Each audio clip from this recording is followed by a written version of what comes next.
everybody, and welcome back to the Pylon Show. It is episode number 125, and it's going to be an episode about maps. It's been a long time since we've had an episode about maps, but that's not my fault. That's Blizzard's fault. All right, let me introduce who we have here today. First up, nice username. Welcome back to the show. How you doing? What's up, man? It's an honor to be back. I am always happy to be on Pylon Show. Thanks for having me. I'm super excited about the maps, being a map editor enthusiast. So I'm excited, man. I'm thrilled. Thanks. Yeah. Well, I think we're all excited to get some sort of map that's different than what I just feel like I've seen enough games on Death Aura. You know what I mean? Like, no kidding. We also have UpATreeZelda. Welcome back. How you doing? I'm doing pretty good. I'm the worst ranked. I guess Joey's the worst ranked player here, but I'm like the worst ranked. Like I don't really get it.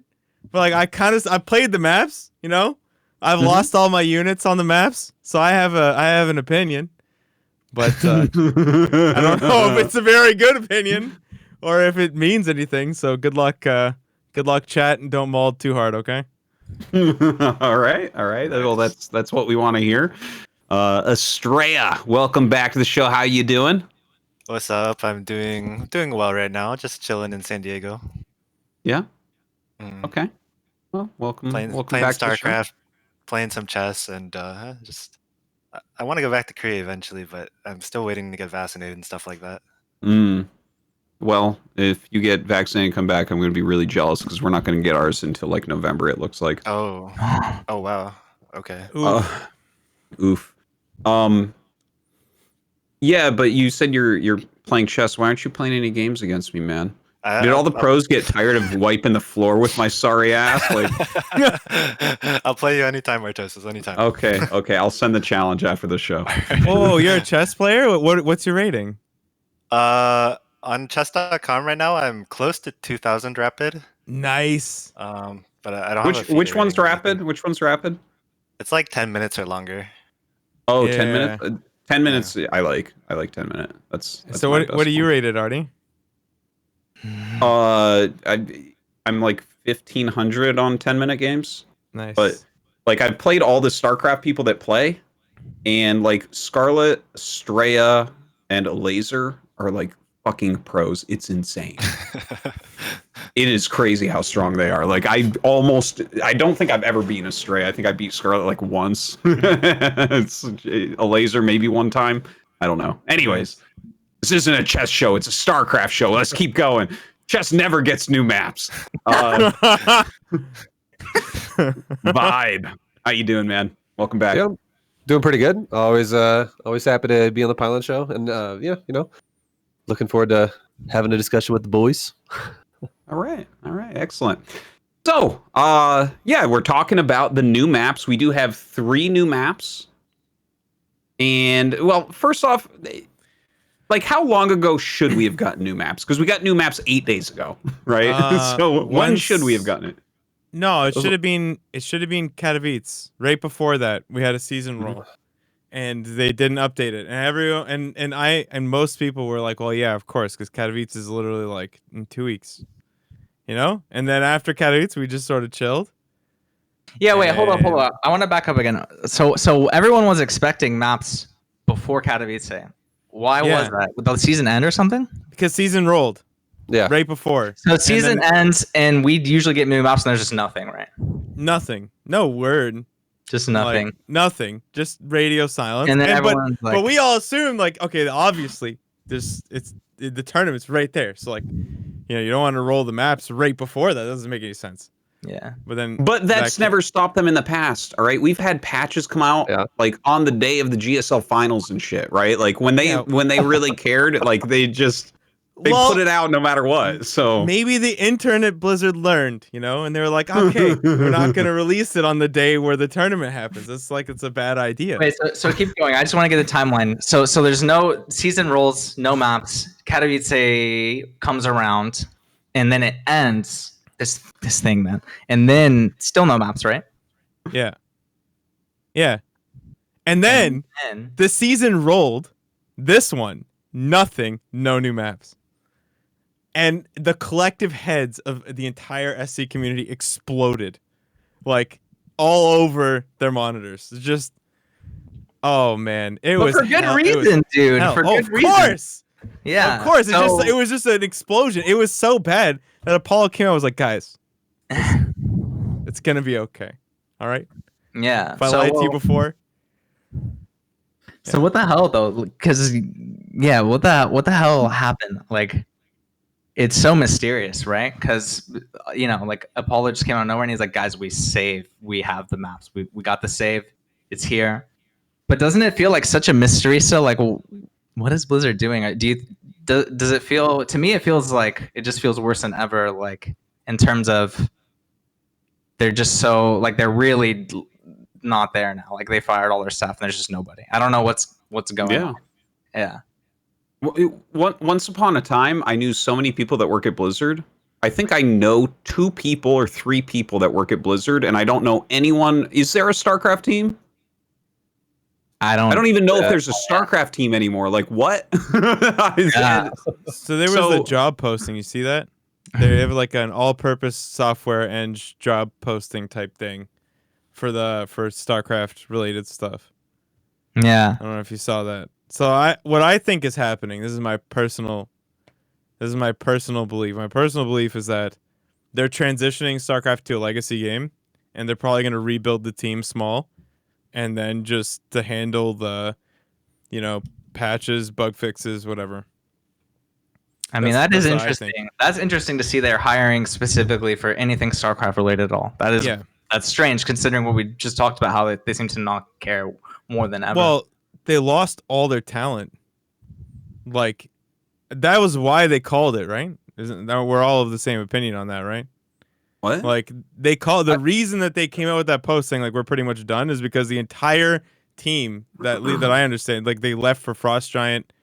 And I don't think so. I think it's reverse of that. Yeah, I think everyone was leaving because they were shutting the door on StarCraft. Yeah. Well, I'm almost was it certain that they were shutting the door for new opportunities, like not to like so they still would have made commanders and stuff like that, but like they didn't want to. I don't think so. I think that they just kind of like the Blizzard RTS staff, mainly like StarCraft people. I think they kept getting denied at trying to progress anything with RTS in the company at all. Mm-hmm. So that they eventually were like, well, that's what we want to do, and we have no control anymore. So they eventually just branched off and made their own companies, like Dreamhaven with the 2 like Light Shot or Moonshot and Secret Door, I think is what it's called. And then you have Frostshine as well. Like that was all Blizzard RTS before, or a lot of that was. And then now, as a byproduct of them leaving, then Blizzard, I feel like, is just being like, well, like RTS for us is now kind of just empty, and that's fine with us because we didn't want to do anything with it anyways. That's what it seems like was happening. Yeah, I have a differing viewpoint of this, where like the writing has been on the wall that they've been moving away from StarCraft for a really long time. Remember when they started doing the mass firings, and a lot of StarCraft people went? First, as far as StarCraft esports goes, like the moment that they fired Mark Olberts, I knew that shit was gonna just tumble downhill from then on, because that was like, okay, we don't want to have any vision, we don't want to make this better. Right. Let's just start downsizing, and then it just kept going and kept going, and I think that people basically started leaving because at that point you're like, what, with the amount of people that left and the less and less dedication and everything, they're just the people want to. I mean, you don't want to work there at a company that's like closing up what you want to do, right? So, it's. I mean, these are some of the most talented. These are some of the most talented devs, right? Like, imagine just like working as hard as you can and having all this creativity and all these ideas, and just getting shit on and told that it's not worth doing. And you have all this experience too. You're very hireable. Like, look at how much the Frost Giant guys got in capital. Like, how many people backed that with literally nothing except like, hey, we're gonna make an RTS. Like, that's what we're gonna do. You want to fund that? What's kind of amazing to me though is Blizzard had kind of officially pulled the plug, and they said, listen guys, we're done, no more paid content, that's it, like, please bar your expectations a little bit because we have very little, basically nothing for you. And even with that, they've managed to piss everyone off again with the map situation. So Yeah.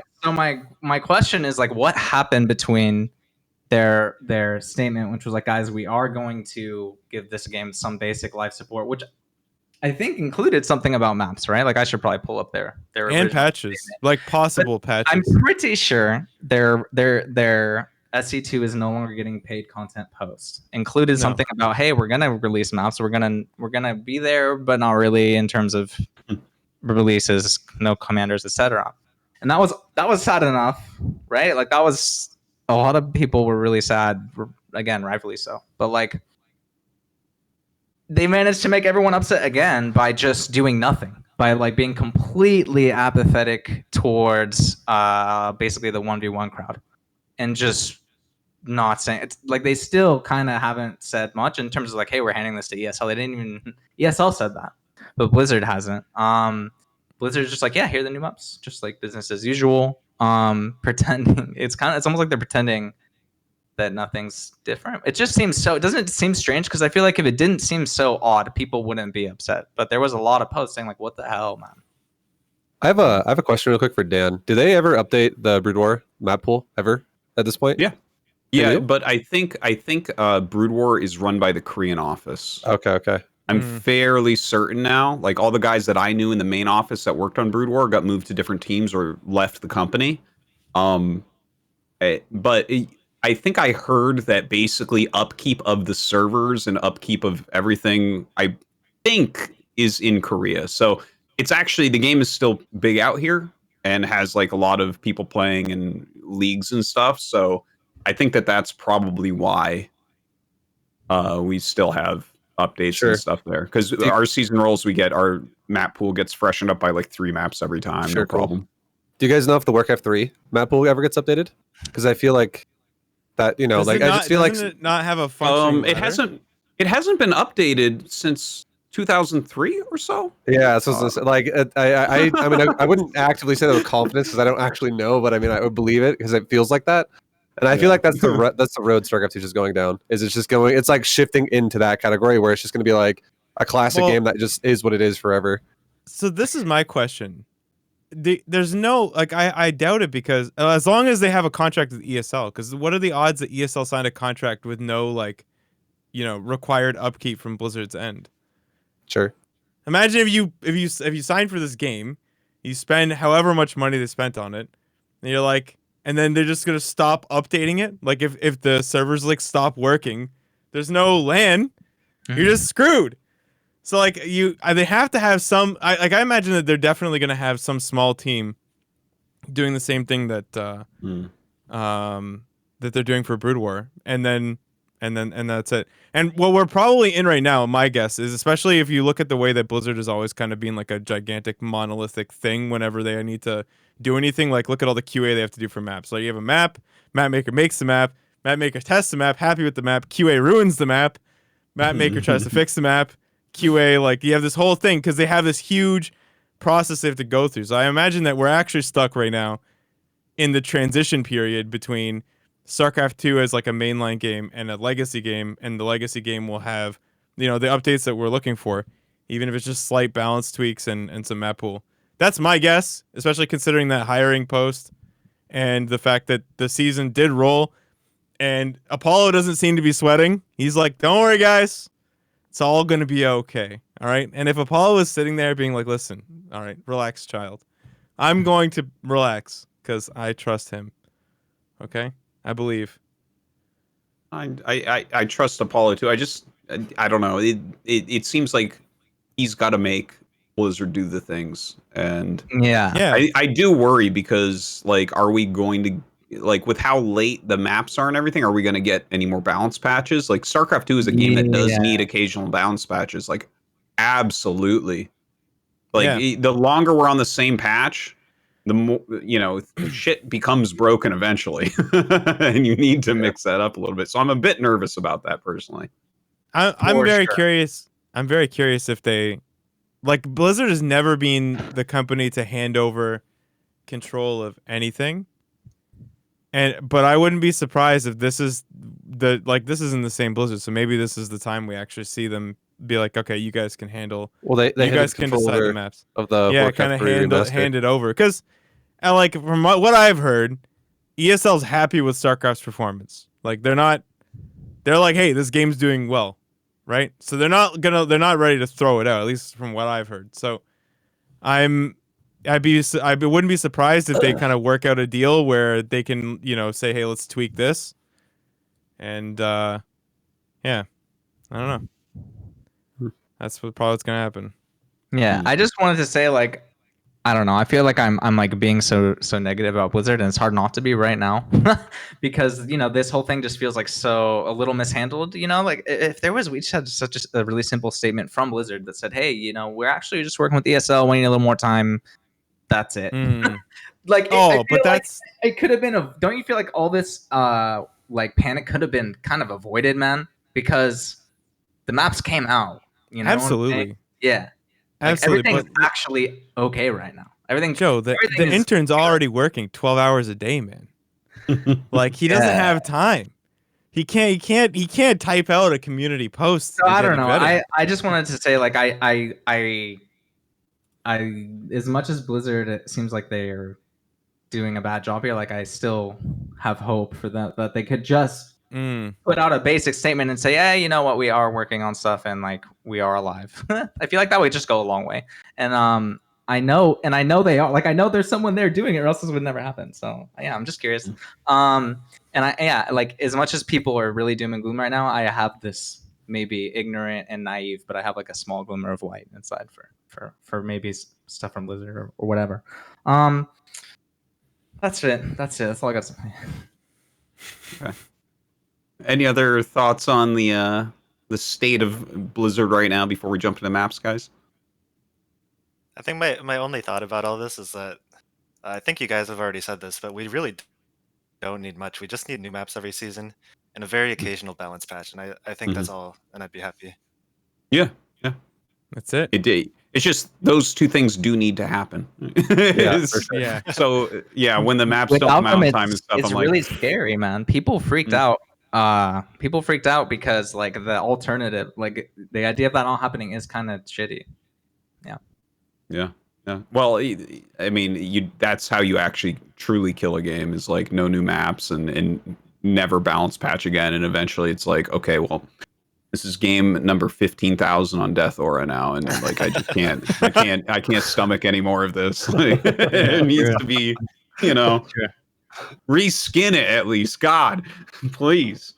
Yeah, okay, let's talk about the maps. So we do have 3 new maps. Let's start on Blackburn. Can we get Blackburn up on the stream? Blackburn for And what is this little thing we have going on? Oh, nice. Cobra is rolling. I made a few cool videos. I made some videos for you guys. So just very nice. Sit back and enjoy. If you're not watching my fellow mates on the show here, go ahead and watch the stream because I made some videos for everybody. Oh. It's I mean, there's really nothing to see. Just some nice aesthetic flyovers of the map. Blackburn is actually my favorite looking one, and it's so far been my favorite one to play on. But I mean, I've only played so much. How much have you guys got to play? A little bit myself as well. Played quite a bit. Yeah. A lot, Sal? Yeah. What about you, Astrea? You played play Yeah, you got a lot of games? fair amount. Yeah, a reasonable amount. Where does it rank in like the top 3? So there's 3 new maps. Is this like the best one, the second best one? What do you think? Oh, we're going straight there. Okay. Yeah, I mean, I'm not 100% sure yet, of course, but I like this map, I think. You like the map, you think. You see, this is why we waited 1 extra week, because the maps are out for like a day, and I'm like, let's have everyone just have a week on the maps, and so that we actually have like better opinions. But you think you like the map. Explain.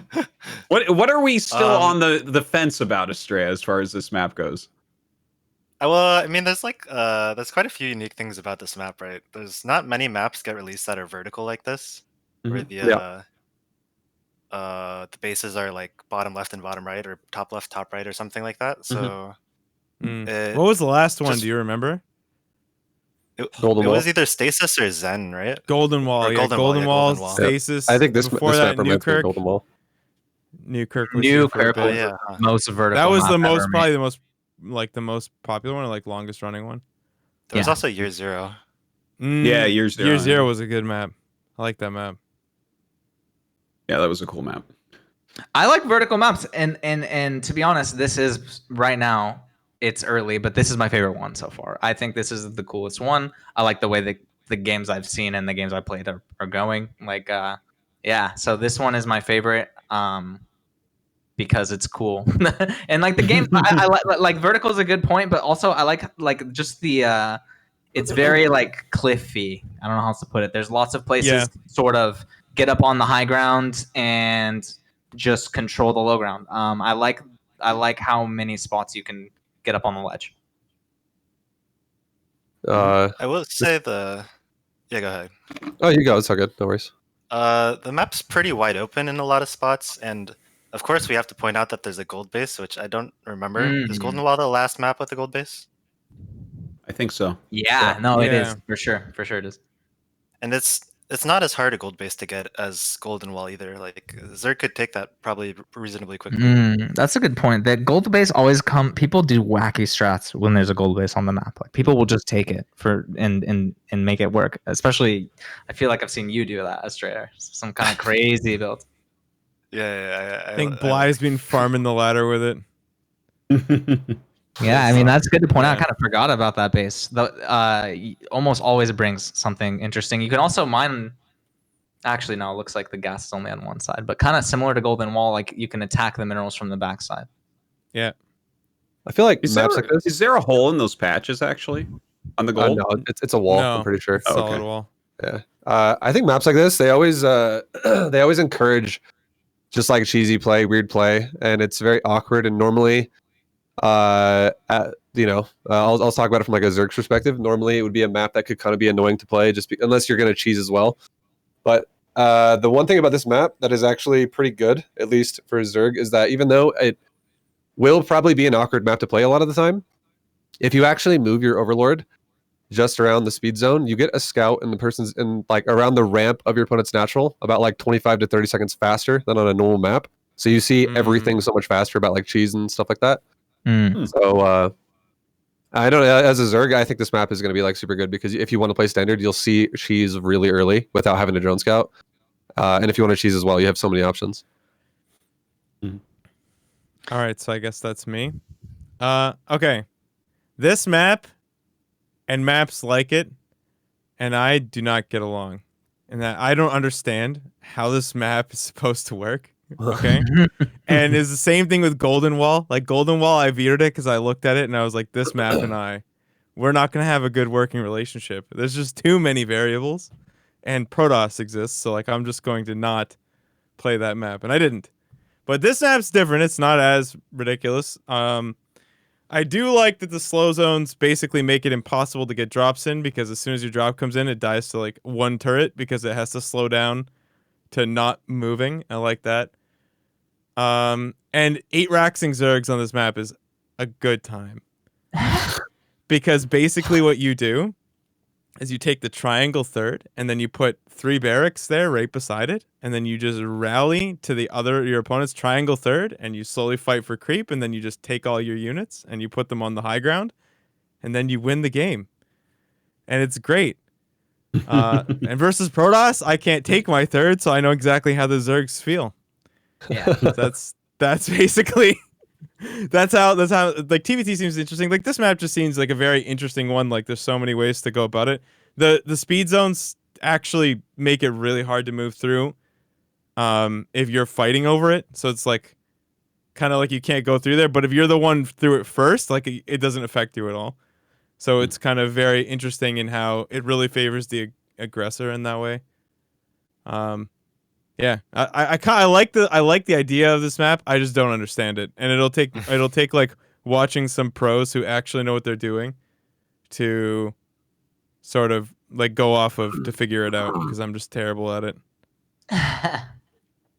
I think Okay. this map, though, just to throw it out there really quick, I feel like this is going to be the awkward map out of the entire pool. That is like the one map that just stands out. And I think comparing it to previous ones, I actually do like this one a lot more. I think it's a good one overall. That's interesting. I was ready to say that Beckett Industries is going to be the funky map, but we are not there yet. So we'll wait. Okay, a quick question for you guys, and this is just something I've thought about for like a long time now. Do you guys prefer slow zones or speed zones? Like, is there one that you're like, I generally enjoy these? These are more interesting than the other one, or do you not care either way, or do you hate them both? I like speed zones more. You like speed zones? Yeah, I like speed zones more too. I think they both have their place. Like, I think slow zones make more sense in air, and speed zones make more sense in ground. Right? Because it kind of solves the dead space conundrum, where like you can have some really abusable dead space with no punishment. Whereas now, you do have some punishment if you misplay, because like one turret becomes like essentially two turrets. Yeah. Because it just gets way more time to shoot stuff. Yeah. Speed zones on the ground are fun though. I would actually like to see a map with both. That'd be interesting to see the dynamic of how that all would play out. Well, the idea worries me, but it could be interesting. Imagine like what was the one with the Plinko board? Oh man.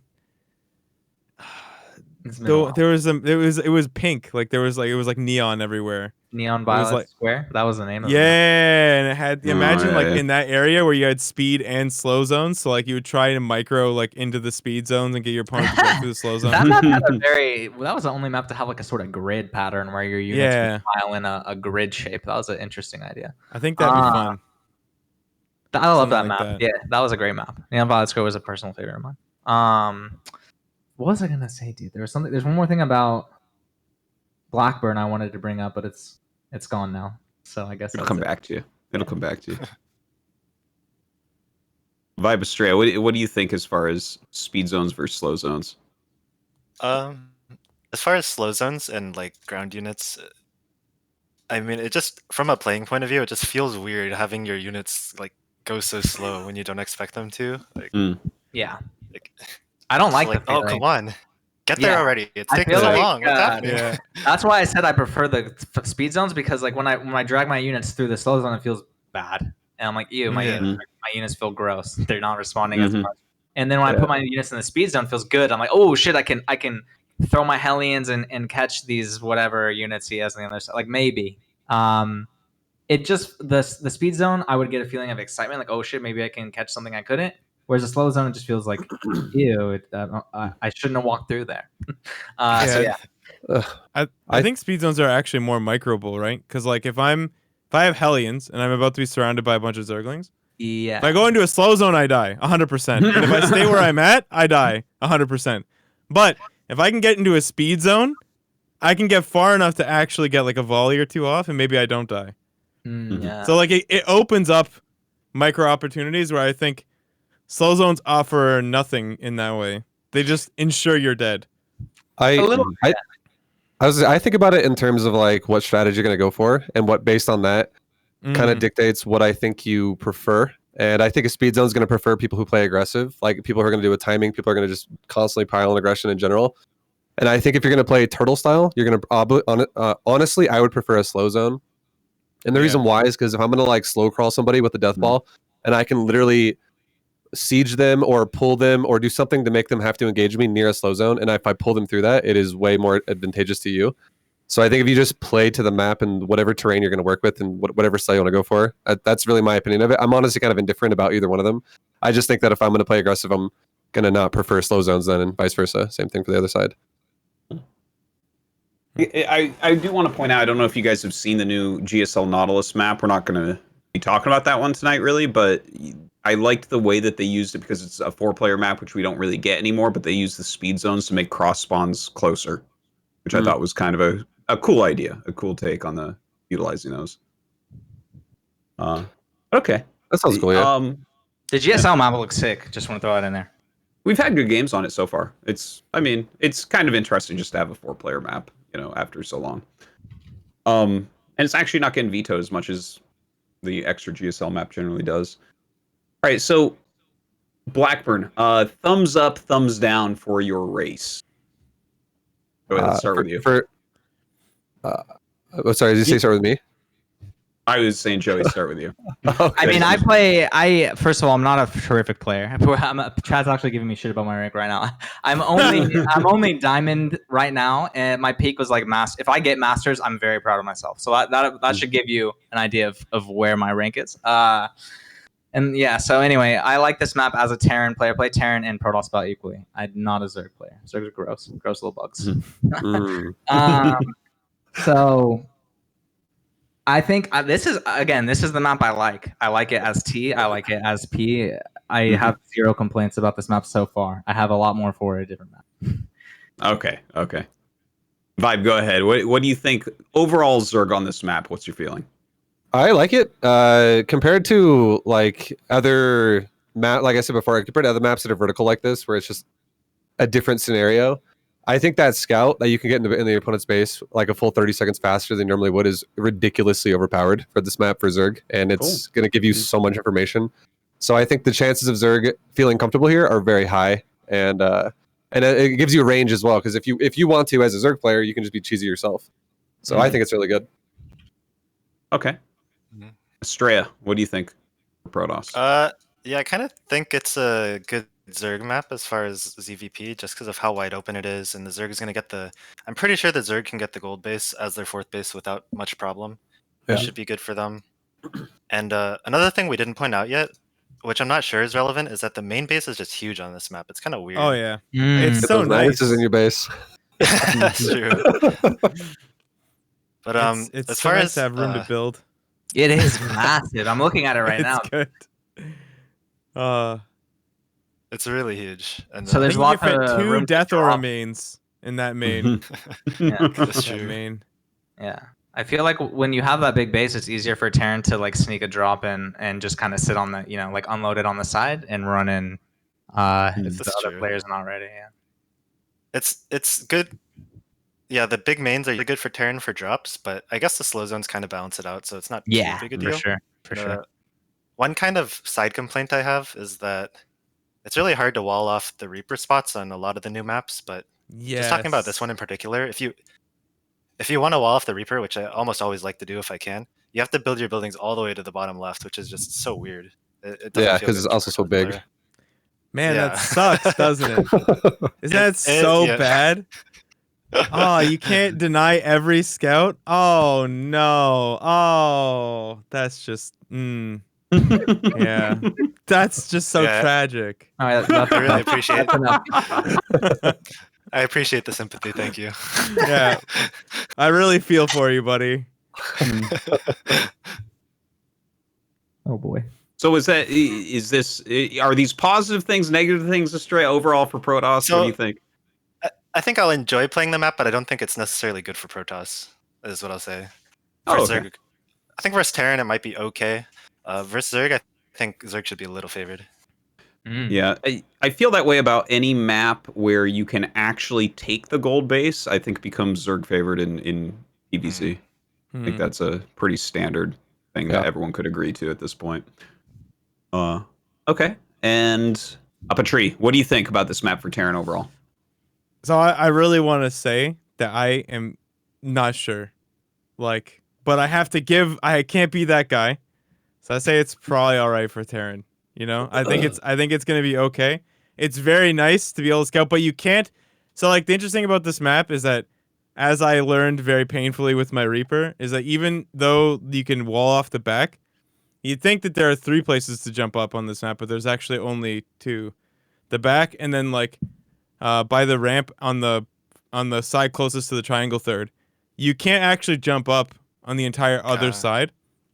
So it's really easy to just wall off the back, and then the Reaper comes in to jump in by the minerals, and it just can't. And it instantly dies to an adept. It's so that this is one of those maps where you can scout if they don't wall, but if they do wall, then it's really hard to scout. It's actually, I think, the only map of the new maps where there isn't a third jump up spot. But I give it a thumbs up. I think it's okay. Like I've enjoyed the games I've played on it so far, and that's usually a decent sign. But I really couldn't say. Okay. Well, if you're enjoying the games, that probably leans towards it's fine for your race, right? Because normally when you get a map that's like really hard for your race, suddenly you're not having fun on that map. I've always enjoyed even the most terrible maps for Terran. I just like to play StarCraft. So like, but that's like usually I just hear people complain. I'm like, I'm all right, I guess. I'll figure it out. All right. And I enjoy the challenge when you can't win on a map. And then you win, you're like, yes. All right. So Blackburn seems like you guys like it overall. Let's go to the next map. Let's check out Beckett Industries. Beckett Industries. Made by Super Owlman. Oh, nice. Love that guy. And yeah, I mean, who wants to open us up on this map? Okay, I'm doing it. Oh, all right, yeah.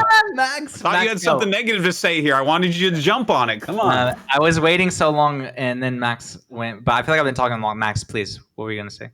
I was just gonna say that I played against one queen push on this map, and I was not happy with how fast they got to my base. Yeah.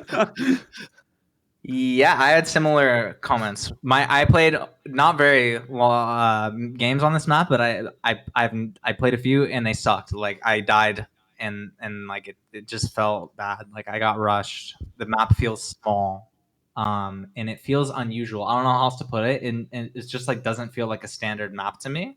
Whereas the other ones do. They just feel like standard. Something about this map. Sal was just saying how the other one doesn't get he doesn't get that map. This is the one I don't get. I just lose on it all the time, and it feels very small. My biggest thing I guess I want to say is just like it feels short. I haven't measured the rush distances yet, but I'm gonna go ahead and it is the shortest. Bet on this one being the shortest. Yeah. I measured with Zerglings, guys. Don't worry, I got you covered on that. And this map is Beckett's like it's a 28-second rush when normally on average it's about 30, so it's slightly faster. Nice. Okay, not terrible, but it does. I felt it. I mean, I felt like I was losing faster than usual. I think the thing about this map is it feels claustrophobic, where like you don't have a lot of bases to work with, and you expand only towards your opponent. So if you don't play a style that's very aggressive or controlling early in the game, it's going to be really hard to like make it work. Also, the bases are really tight as well. Like if you look at like the triangle third on the low ground. There's a speed zone that goes into it, and it's like it just has there's rocks in your ramp too, so if you don't clear that out, that's gonna be a big problem for you if that gets attacked.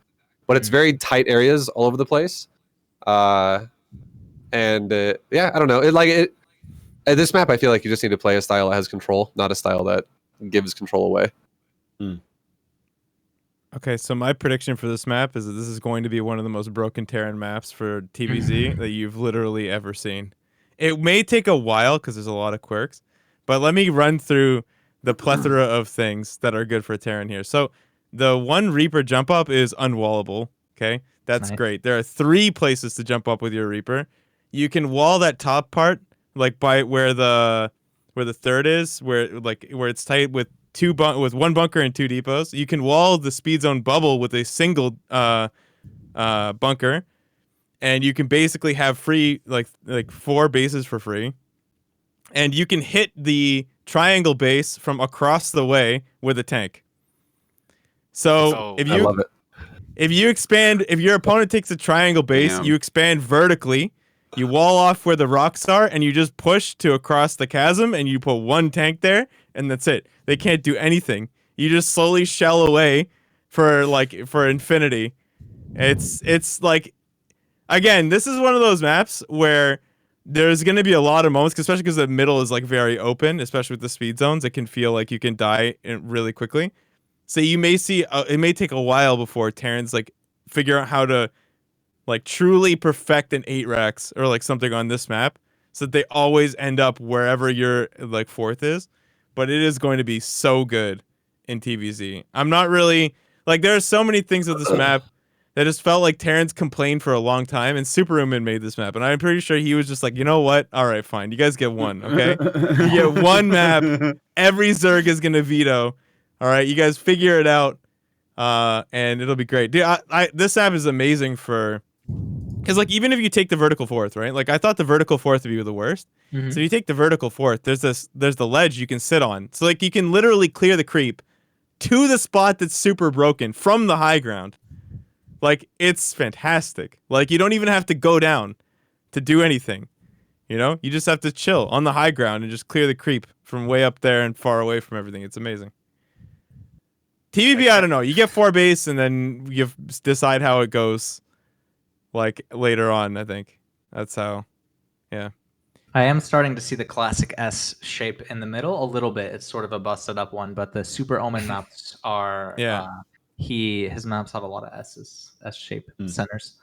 And I was just looking at the author of Blackburn SE2, and I want to shout out the author of that map is Insidious SE2. And yeah, I'm just, as a person who loves the editor so much, I want to give the author a little shout out because it's a lot of work.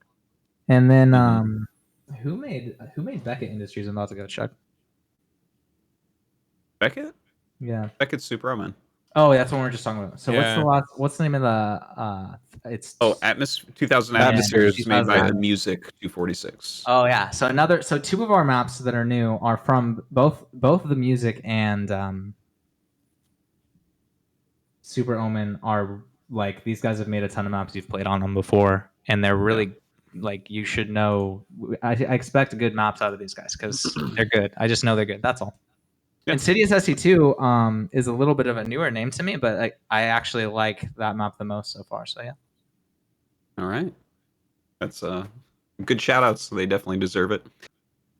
Okay, so UpATree is quite certain the map is good for Terran, at least against I think, okay? So like again, I see what you're saying. I'm terrible, but like it does feel very short. It looks like everything is very close. You're expanding towards your opponent. It's like that's a great way to measure TVZ, right? If you can expand away from your opponent, it's good for Zerg. If you expand towards your opponent, it's a lot harder. And even so triangle is arguably away, but that base I think is the most abusable thing I've just ever seen. Like you can attack it from the other side, and you can wall off their bubble with a single depot or the single bunker. Yeah. It's like, come on. This is what we've been asking for. This is the dream. Like, if you can't, like, we got to be able to make it work here. It may take a while though, because again, like, there's an open spot, and some Terrans have been complaining to me about mutas, but I think this should be in theory the hardest map to use mutas on because there's no dead space. You know what? I actually think you're going to see a lot of on this map that you don't always see in StarCraft 2.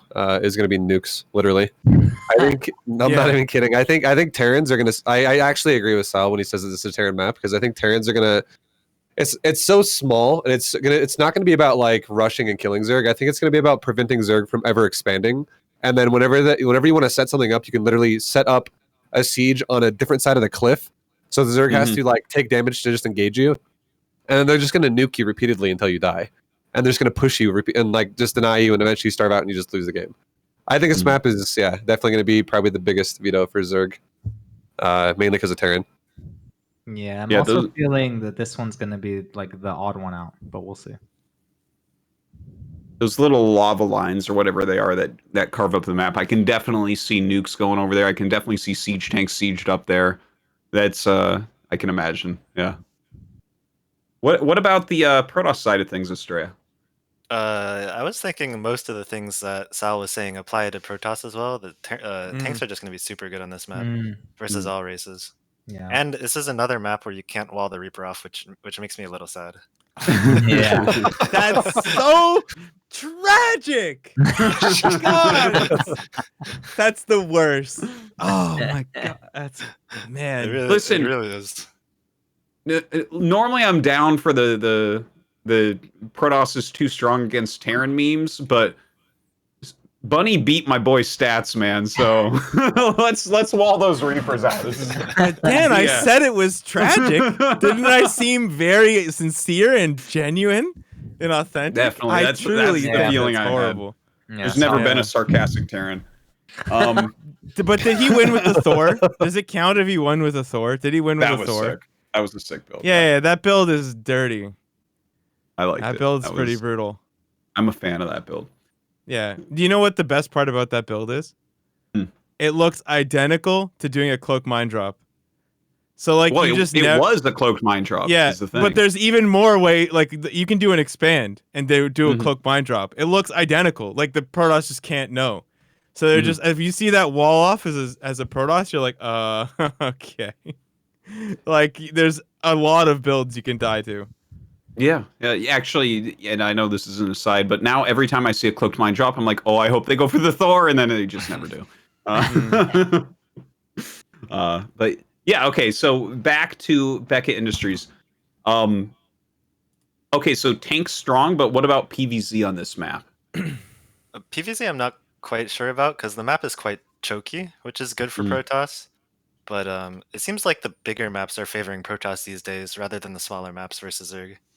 Why would that be? The Protoss is these days just like the camp and build carriers and semi A move Zerg. See, that's what I thought is the way that Protosses should be playing right now, but every fucking Protoss in GSL just makes glaives and then dies, so what's with that? I'm so confused. They're like, oh, we want to play something from a year and a half ago instead. Like, let's do that. Like, don't you guys just want to make carriers? Like, aren't carriers really good? Like, I don't know. I actually don't know how much. I would assume 2 Stargate Void Ray is still kind of considered a standard meta, but I'm not sure anymore. But well, every Protoss in Korea right now just I don't know if you've been watching GSL, but they open with the Void Ray and then they're like, I don't know, gateway units are really good. I'm like, they've never been really good. What are we doing? But I'm still stuck on when Zound did the mass Void Ray and BTY. That changed my life and changed the way I live. It changed my life. Yeah. Yeah. Special, and I've been practicing that strat ever since. So Nice. Okay, so I would say just from Zerg perspective, going in PVZ, I think similar concept to tank would apply to Lurker once you get Hive Tech.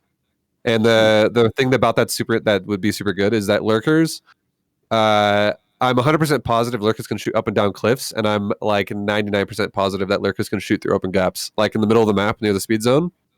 You can literally shoot a shot, and it will go in the in nothingness, and then it will show up again on the other side, and you can actually shoot across gaps. So Lurkers outrange everything Protoss except for Tempest, and I don't think the Lurker's long enough though, like a tank is, to hit the Nexus over the wall like a tank can hit the hatchery, but you can still force engagements where you can drag them to you. So I don't know. I think Lurkers will be really good here against Protoss.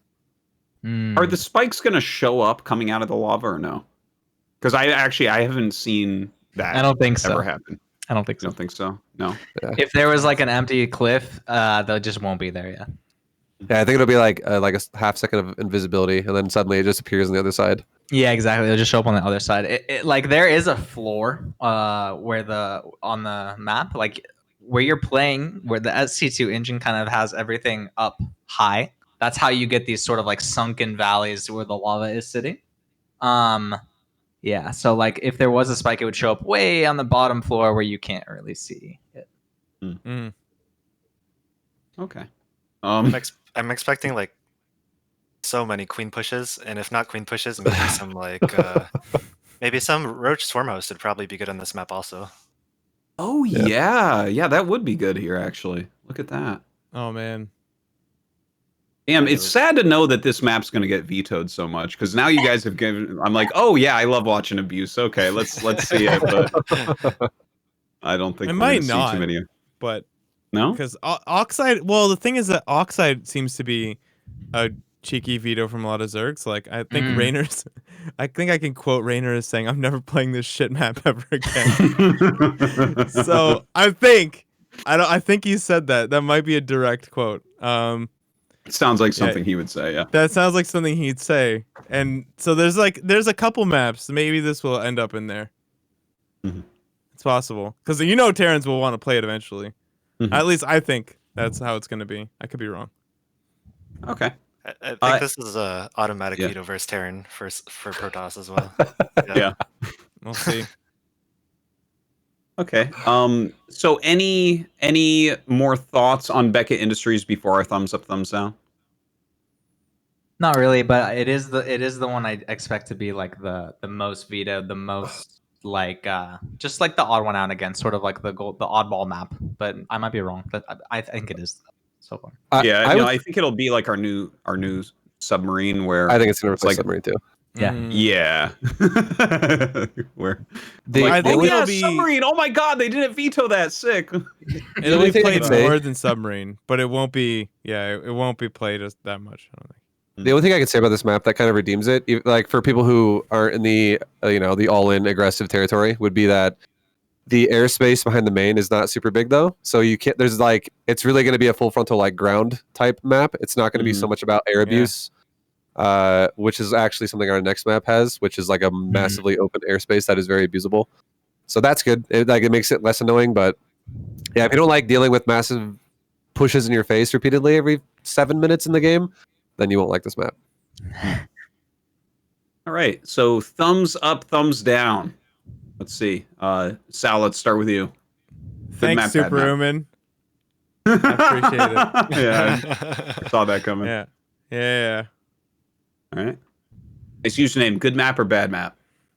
Based on the one big loss I took, we're gonna give it a thumbs down. I didn't veto it. It. I will continue to play, but that loss is still in my mind. I'm not happy about those roaches in my natural. Yeah. Okay. ViBE. Thumbs up or thumbs down? I actually give it a thumbs up, even though I'm still going to veto it. And the reason why is because I think it's better than Submarine, but I still don't think I would like this map. Yeah. It definitely looks more interesting than Submarine, I would say. And Astrea, thumbs up or thumbs down? I'll give it a thumbs down, but I'll agree with ViBE that I'd rather play it than Submarine. Nice. Okay.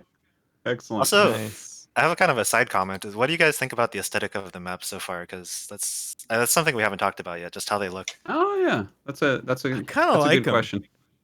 To be honest, I like the black I and red like it. colors. I like Blackburn. I'm Yeah. going to continue to praise Blackburn. I like Blackburn continues to get the most praise. Like I like it the most in terms of looks as well. The black and red colors. I like Beckett probably second. But like I would say it's tied for second with 2000 Atmospheres. I think the underwater theme is pretty awesome. I think like there's lots of little fishies floating around, and it's got biodomes, which is kind of the map making meme.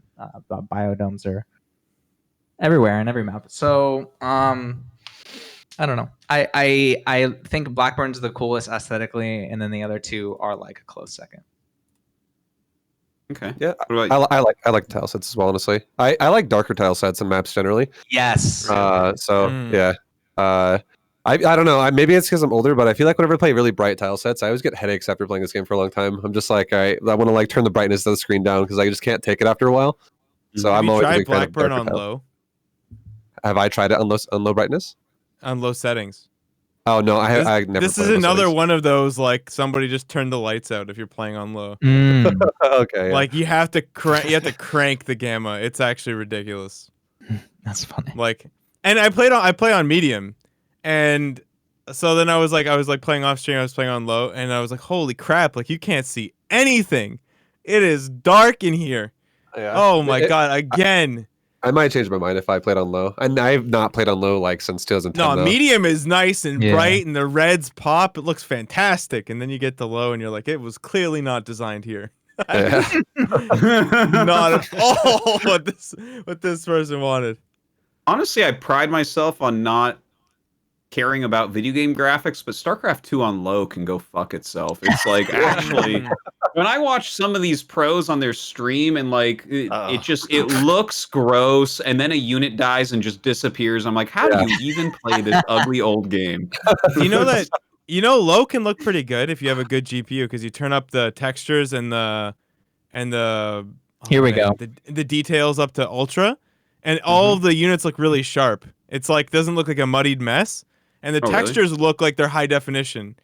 Like so, instead of looking like a just gigantic pile of mud, it looks like just a slightly more cell shaded looking game. It looks pretty okay. Because I've seen people come to my stream when I'm on low, and they're like, "Wow, this looks really good. What is this?" Like, and I was like, "Well, it's low."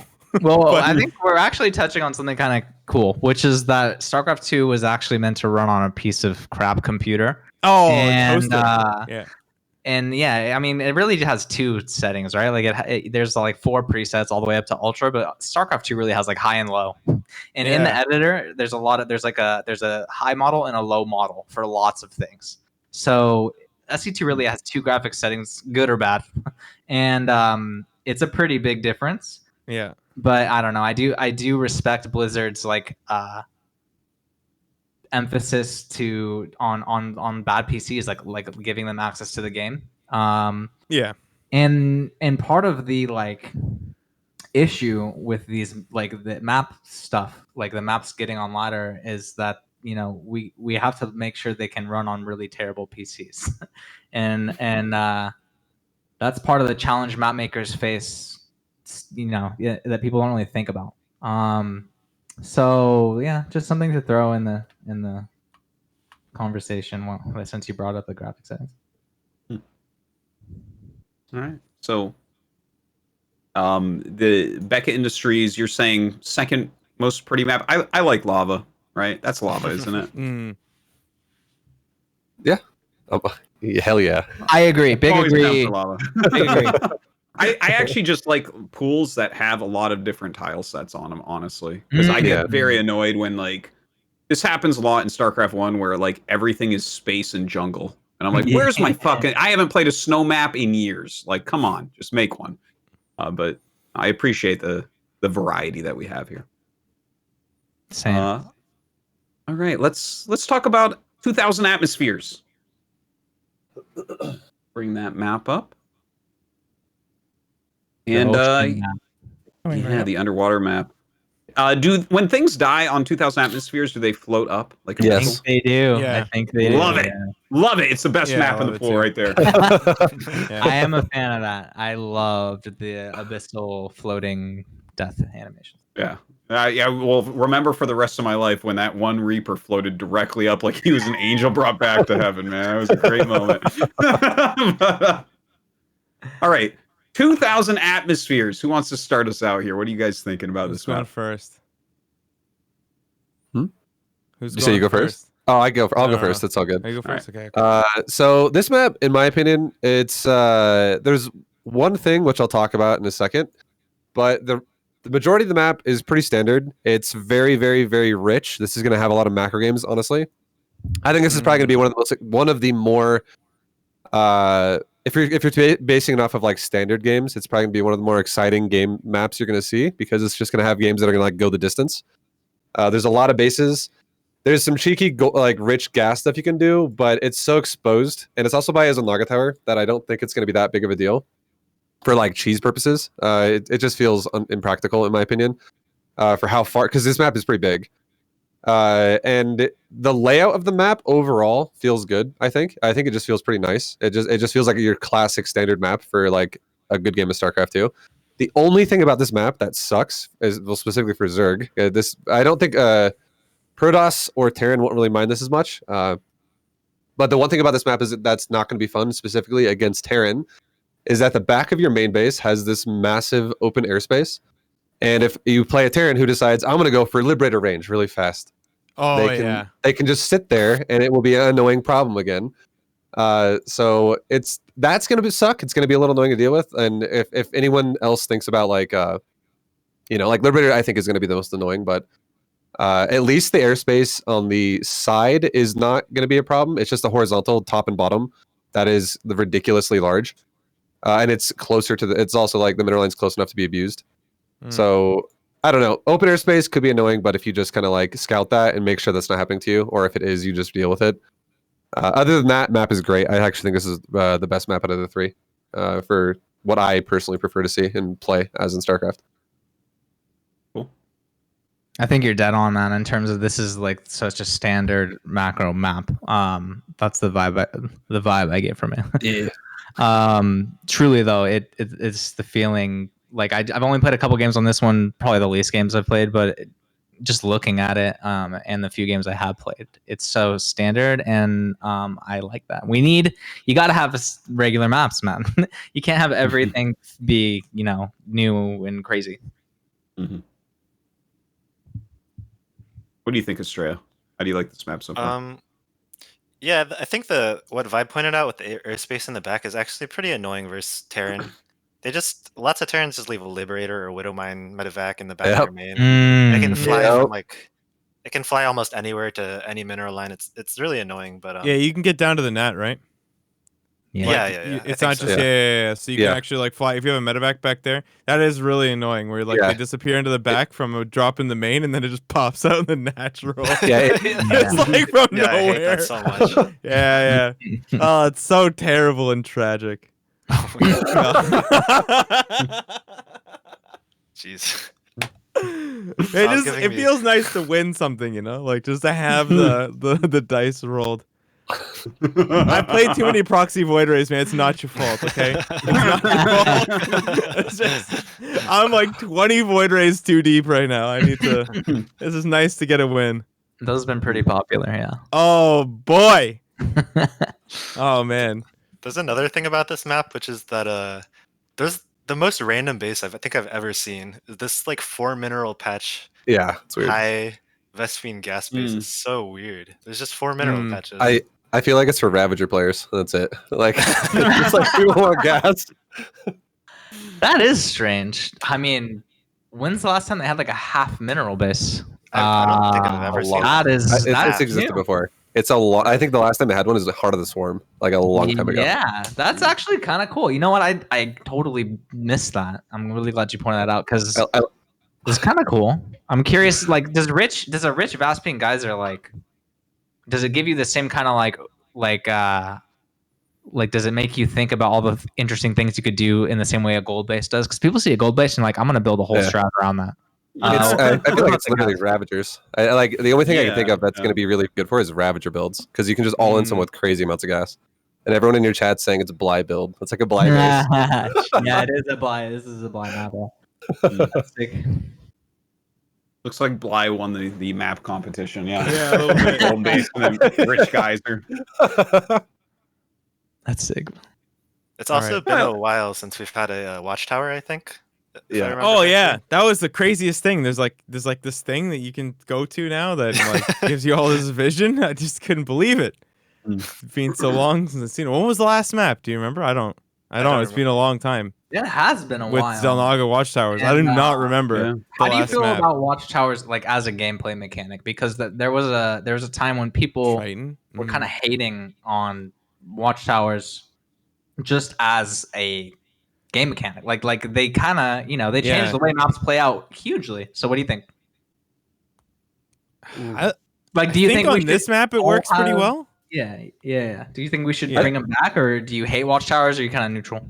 I think it's okay with the split. You know, I have good creep spread. I'm neutral. I don't mind. My creep spread is mine as well. Tower. I think these two. I like these two are so far from one another that like you can't hold both, and that kind of. I think that's good. Like sometimes they're like the map's narrower, and you can actually kind of hold both if you have map dominance, but they're very far from one another, and you kind of have to cross the entire map to get there. So maybe it is. Like I think it's good. I like it. It gives you some warning. I'm I like the choices that they introduce some choices like should I take the tower or not and stuff.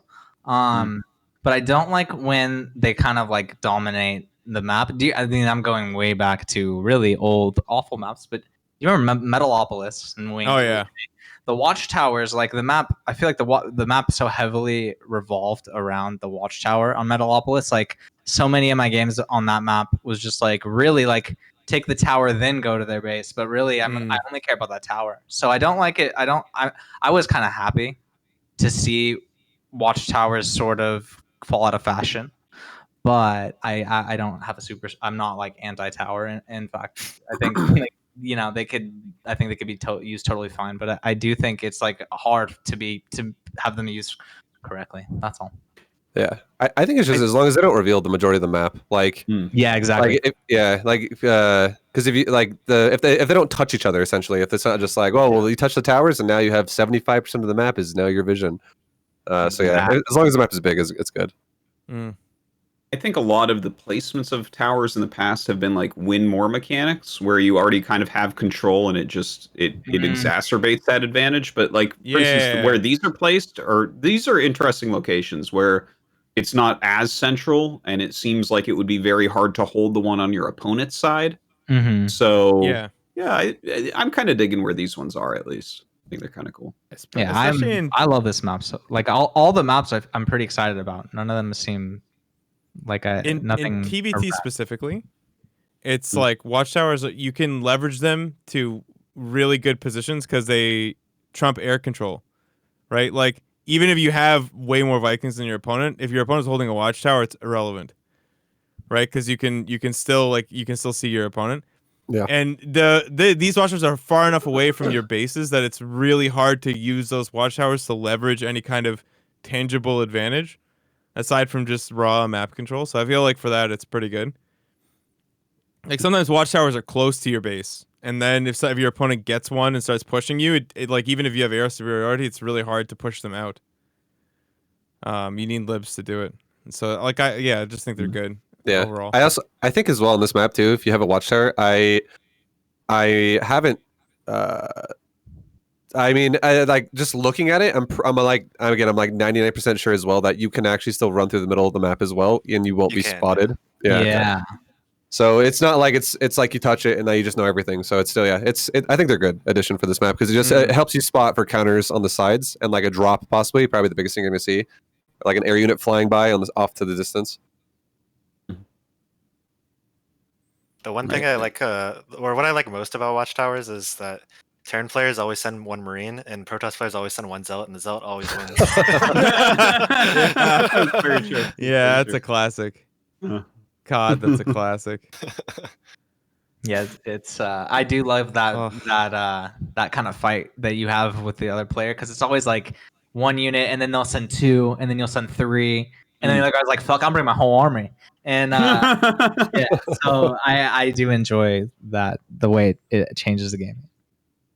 I actually like little tiny meta games like that for scouting purposes. Those pop up, obviously around the watchtowers, and just like if your opponent is going to send a Zealot, maybe it's worth sending 3 Marines. But then suddenly it's like, oh god, you don't want like 5 Marines down there, right? So like, or do 2 Zealots work? And then I don't know. I like those little types of strange mind games that you get.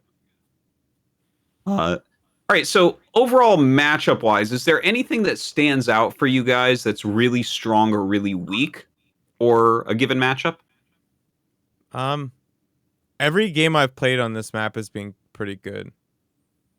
So I think it's got a pretty solid balance, at least from the Terran perspective. Like I've enjoyed all my games versus Terran, Protoss, and Zerg. Like not like anything I've done has been particularly abusive. I don't think it's very easy to be abusive on this map. It's got a lot of features like the bridge through the middle with like a really, really tight choke where you can jump from like one side to the others. I don't know when the last time we saw something like that was, if we even have. Like I kind of enjoy the map is just good. I like the layout a lot. Like it's a very interesting and different way to lay out the map. It's difficult to like set up a good siege on any base from the center, but like it's easier to do from the sides, but then you give up center control. Like there's a lot of balance I think going on. It's really interesting. Like I think in general for Terran it's decent. It's not like too good, but it's not, not good. Okay. What are you thinking, Astrea, about Protoss matches here overall? I hate to say this, but this is another map where I can't wall against Sal's Reapers. well, like that's the idea that you can't scout as Terran without blowing a scan is ridiculous in my opinion. So the amount of feels bad I have for you is 0. Like if I can have negative feels bad where it's like, oh man, he can't scout. Like, well, I put my gateway and my pylon there, and now he can't find out anything. Like, this is great. That's like I'm beyond that. Like I played 2 map pools in a row where you all in and I literally have no clue what is happening to me. You can do anything at all, and there's no way. Sorry, what was that? That's how it should be. Yeah, that's how it should.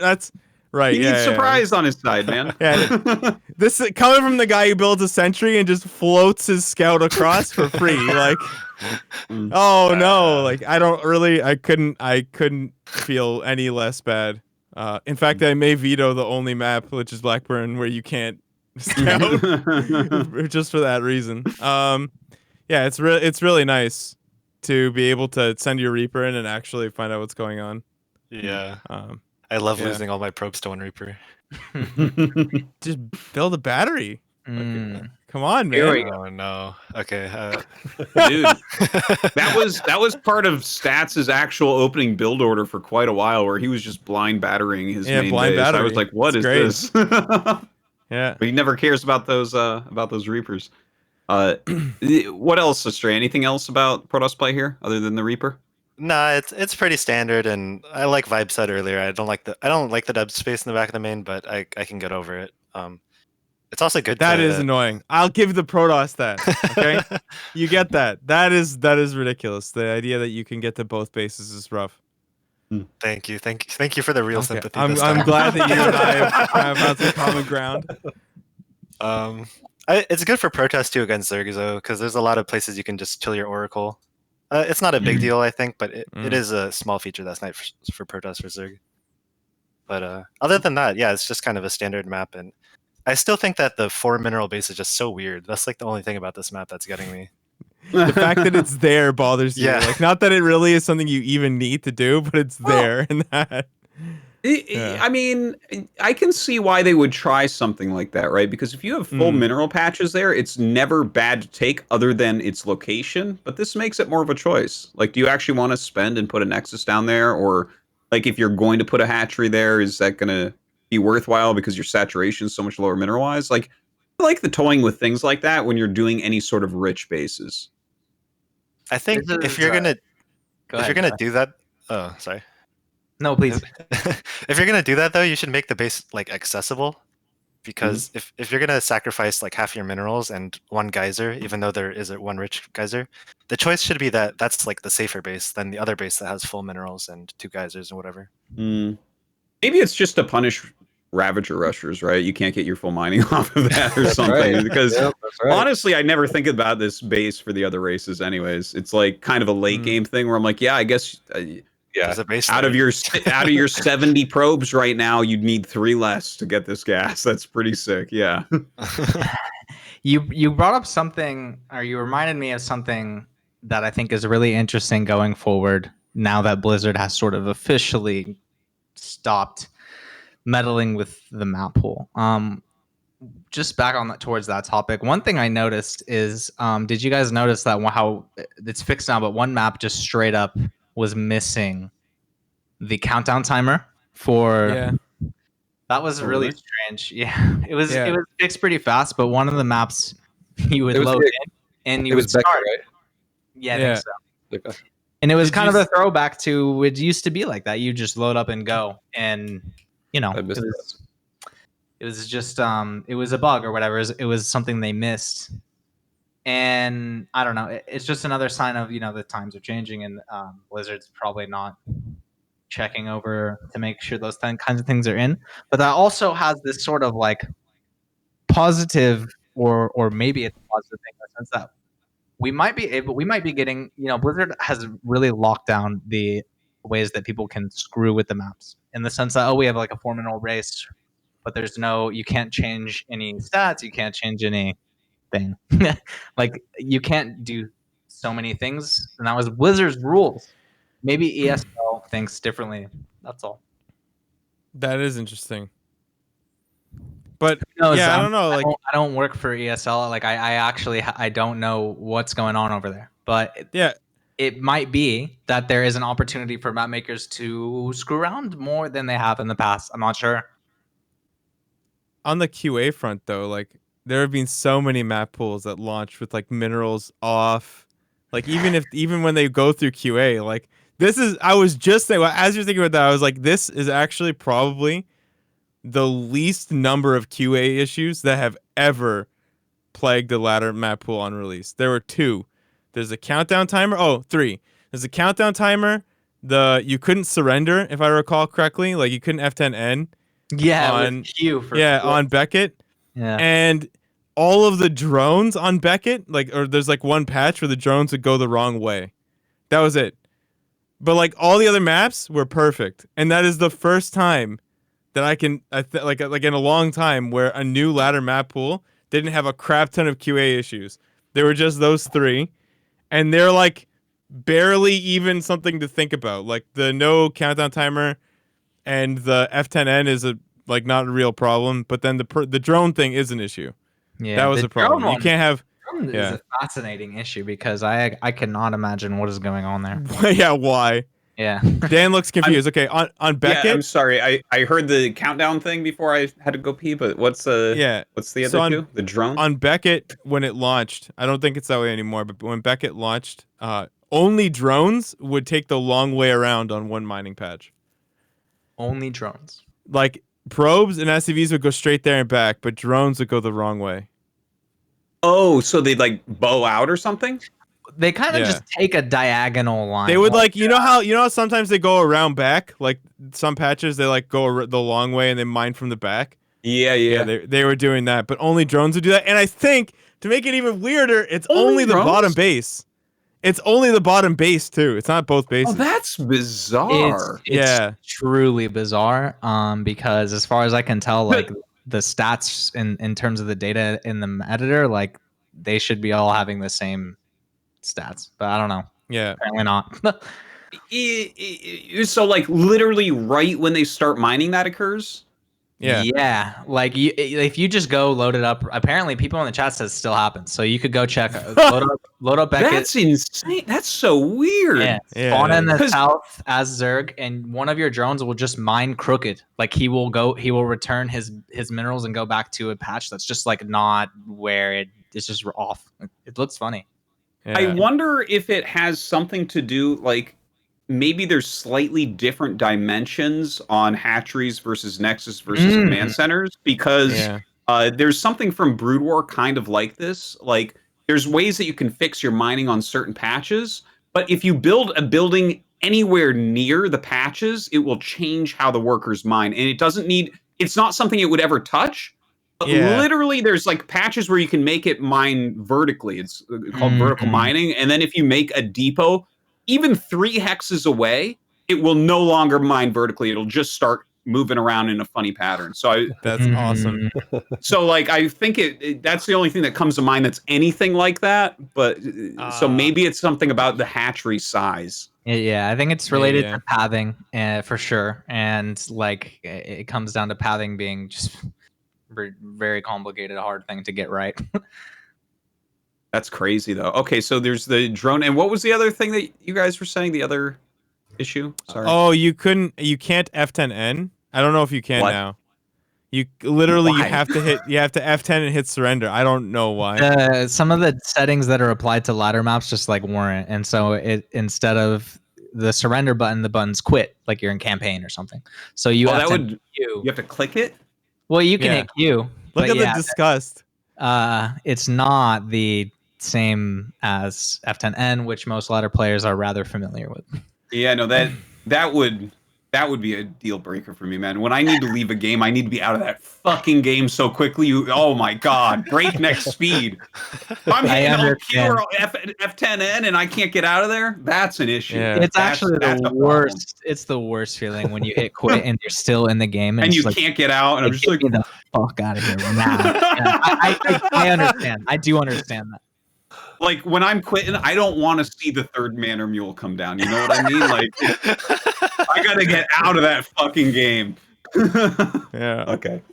Those are some funny bugs. The drone one blows my mind though. That's crazy. That's a mind blowing one. How do you fix that? Ugh. I can't. Yeah, and will it get fixed? Is the question? Like no, Zergs are screwed, man. If you spawn at the bottom, man, you're done. Yeah. That's good. All right. Okay, I mean, any other thoughts on 2000 Atmospheres? I guess was the map we were technically on. I have side comments that's kind of going off, but do you guys think they should get rid of the countdown for replays? Because that really bugged me that they have that. Yeah, I think they should. Yeah, I mean, I don't see why they have it. Honestly, it makes no sense.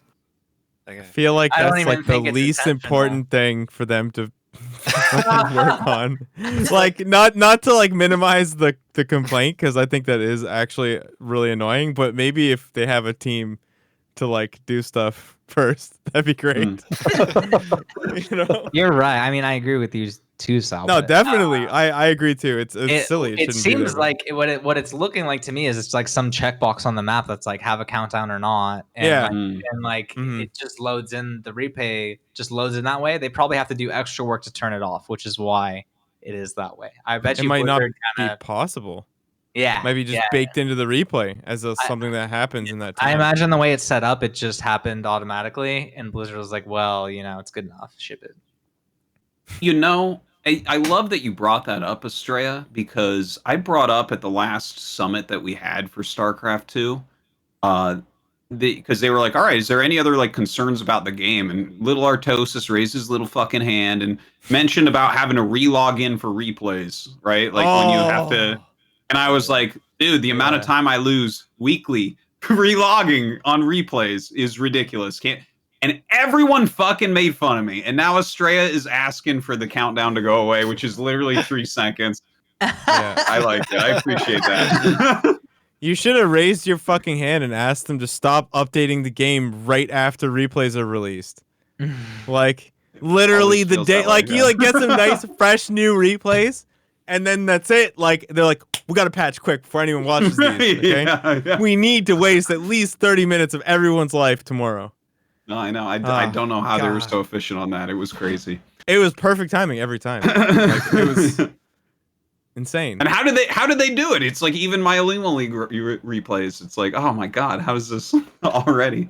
Yeah, because it'd be like turn it to, and on Sunday, patch day was Tuesday. You had exactly 1 day to get the replays, watch them all, take notes, like, and then that's it. The next day it was ogre. It's a tough problem because, like, the game's gonna get patched. Then pray to God, it continues to get patched. But in your replays are gonna be on some old version. But go ahead. I was just going to say that's a good point. If that would be the upside if we never get another patch, is we never have to relog for a replay. It's been so nice. Like a tournament ends and I could watch the replays and sip margaritas or something. Like I got time before I have to like relog in every single time that we watch a replay. It's good. Oh. Yeah, it would be nice, like if the patching, whatever that process is, where it patches you back to the old version, didn't just take forever and log you out. Like if that step wasn't so nasty, it could be smoothed over a bit. But yeah, I don't know. It has to load that version of the game, right? Isn't that what it's doing? Yeah, exactly. And I think one of the biggest problems is that for someone to make that happen, it would like cost money, and Blizzard said they're not spending any money on the game. That would probably be a huge code base update. I don't know. But I mean, I agree that feature is like so close to being awesome, but it kind of sucks. Like if you're, yeah, it's annoying, but the least of our worries, I think. A little bit. A little bit. All right. Okay. So 2,000 atmospheres. I need a thumbs up, thumbs down for your race, right? We didn't do that yet. My brain is kind of scrambled. Astrea, good map or bad map for Protoss? Oh, for Protoss, as a map in general, I like it. For Protoss, I think it's okay. It's reasonable. Okay. ViBE, good map, bad map for Zerg. Yeah, I think it's an amazing map. I think the like you can be aggressive on this map especially with that gas if you really want to. If you want to do some crazy super all-ins with Ravager style stuff or like lots of Banes. And yeah, it's a map that scales well. The creep on this map is really good because every single hallway is one creep tumor width of like walls apart. So it's really easy to spread creep on this map. It's a super good. That's cool. That's a good metric. Yeah, it's like you put a tumor in the middle and you can literally go every hallway on this map. So it feels really nice. Super easy to spread creep on. And yeah, other than the open airspace behind the main, that also leads to the natural like we talked about. This map is amazing. Okay. And up a tree. Good or Thumbs bad up for for me. I think it's pretty good. And on the flip side of the creep tumor spreading, it's also easy to clear. It's like it's strong to clear creep too for the same reason. Like it's easy to take a path and just hold it because without breaking down the rocks, it's very choky. So I feel like it's pretty easy to control space, but like not super easy. Like every time you take a corridor, you're giving up quite a few areas as well. So it's got a good balance to it. I think it's just gonna make for some really, really good games. Some of the best games I think we're gonna see are gonna be on this map. I'm almost sure. Yeah. I hope we see some quality game 7s on this map. Like I think it's gonna be really nice. Cool. And nice username. Overall, thumbs up, thumbs down. Is this a good map or a bad map? Thumbs up for me. I like this map. I like that it's standard. Like Sal said, I expect kind of like epic TVZs or just epic macro games in general. I just expect good things from it. Yeah. So a big thumbs up. If you're another 4K Terran or Protoss player, you'll enjoy it as much as I do, hopefully. All right, excellent. So overall on this map update set, are we happy?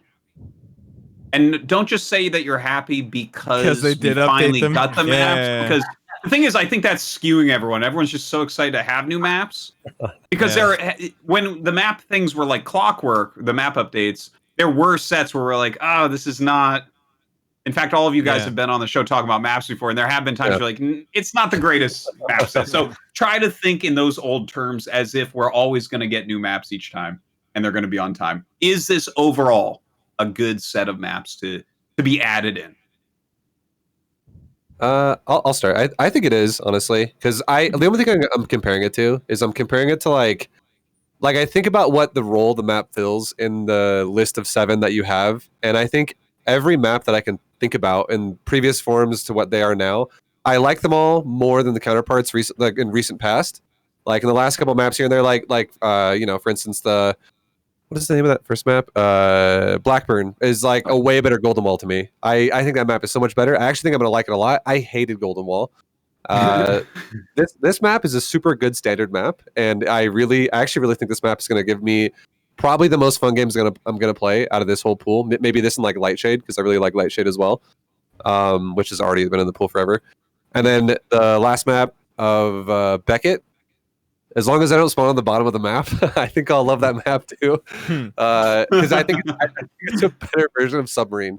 It's gonna be weird though. The only thing, again, I probably would veto it if I start realizing what I think will happen, which was the whole like you're gonna get tank pushed and then Terrans will nuke the crap out of you and you'll just never be able to leave your base. Other than that, though, I think it's still better than Submarine.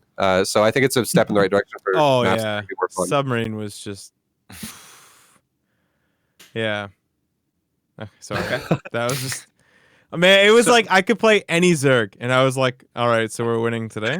I feel this is gonna be like I remember playing like 5-6 Zergs and I was like 4.8 shitter and I was just like, so it's okay because we spawned on Submarine, like it doesn't really matter. We're gonna win anyway. All right, it's a good map. Submarine barely saw it. UpATree, overall, the new set of maps, is this good or bad? I mean, this map pool, so if I remember my TLMC history, this is the map pool that was a direct result of every single Terran player bitching to high heaven about not being able to scout. And I'm very glad that everything except for Blackburn is just great for scouting. It's excellent to not be in the dark. Blackburn, there's a clear downside to walling, which is, obviously it's nice to still be able to, like, it's nice that there's like a cost to not being able to scout Protoss. So in general, I like this map pool. I think it's going to be pretty fun. I don't know about balance. Like we're like a week in. We literally none of us know how it's going to shape up because even if you have like a suspicion, all it takes is literally one build to just completely ruin a map. Like you put a Stargate in the right place or a couple barracks in some broken areas and no one's thought about, and all of a sudden the game is like, you've kind of ruined the map for everybody. But we'll see. I think it's good. I think all 3 maps are going to be fun. I think from a spectator, like if I'm watching games, I'm going to be really happy with this map pool. And if I'm a player, I think I'm happy. Personally, I'm happy with everything with Blackburn, but only Blackburn for me, only because I have no clue how it works. So like it's not a map thing, it's a me thing. Yeah. I definitely want to echo what you said there as a spectator and commentator.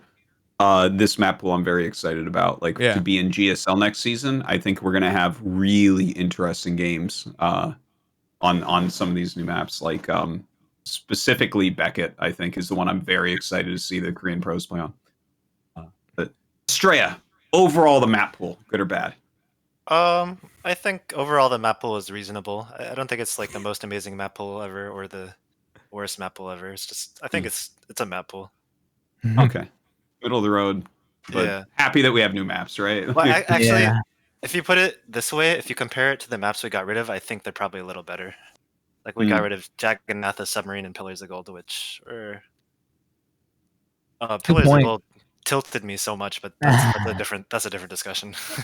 Pillars has grown on me as a map that I hated it for a really long time, and now I'm like, oh, I don't know, I dig it now for commentary. But that's because you don't play it. That's right. You See, better fucking you'd have a believe that. different take if you fucking played it.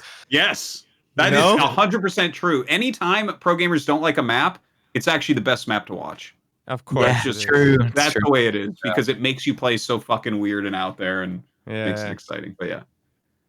Yeah, I think it's a good map pool. A solid B, 8 out of 10. It's hard to know if it's going to be amazing. I feel like until after the fact, after you've seen amazing games on them.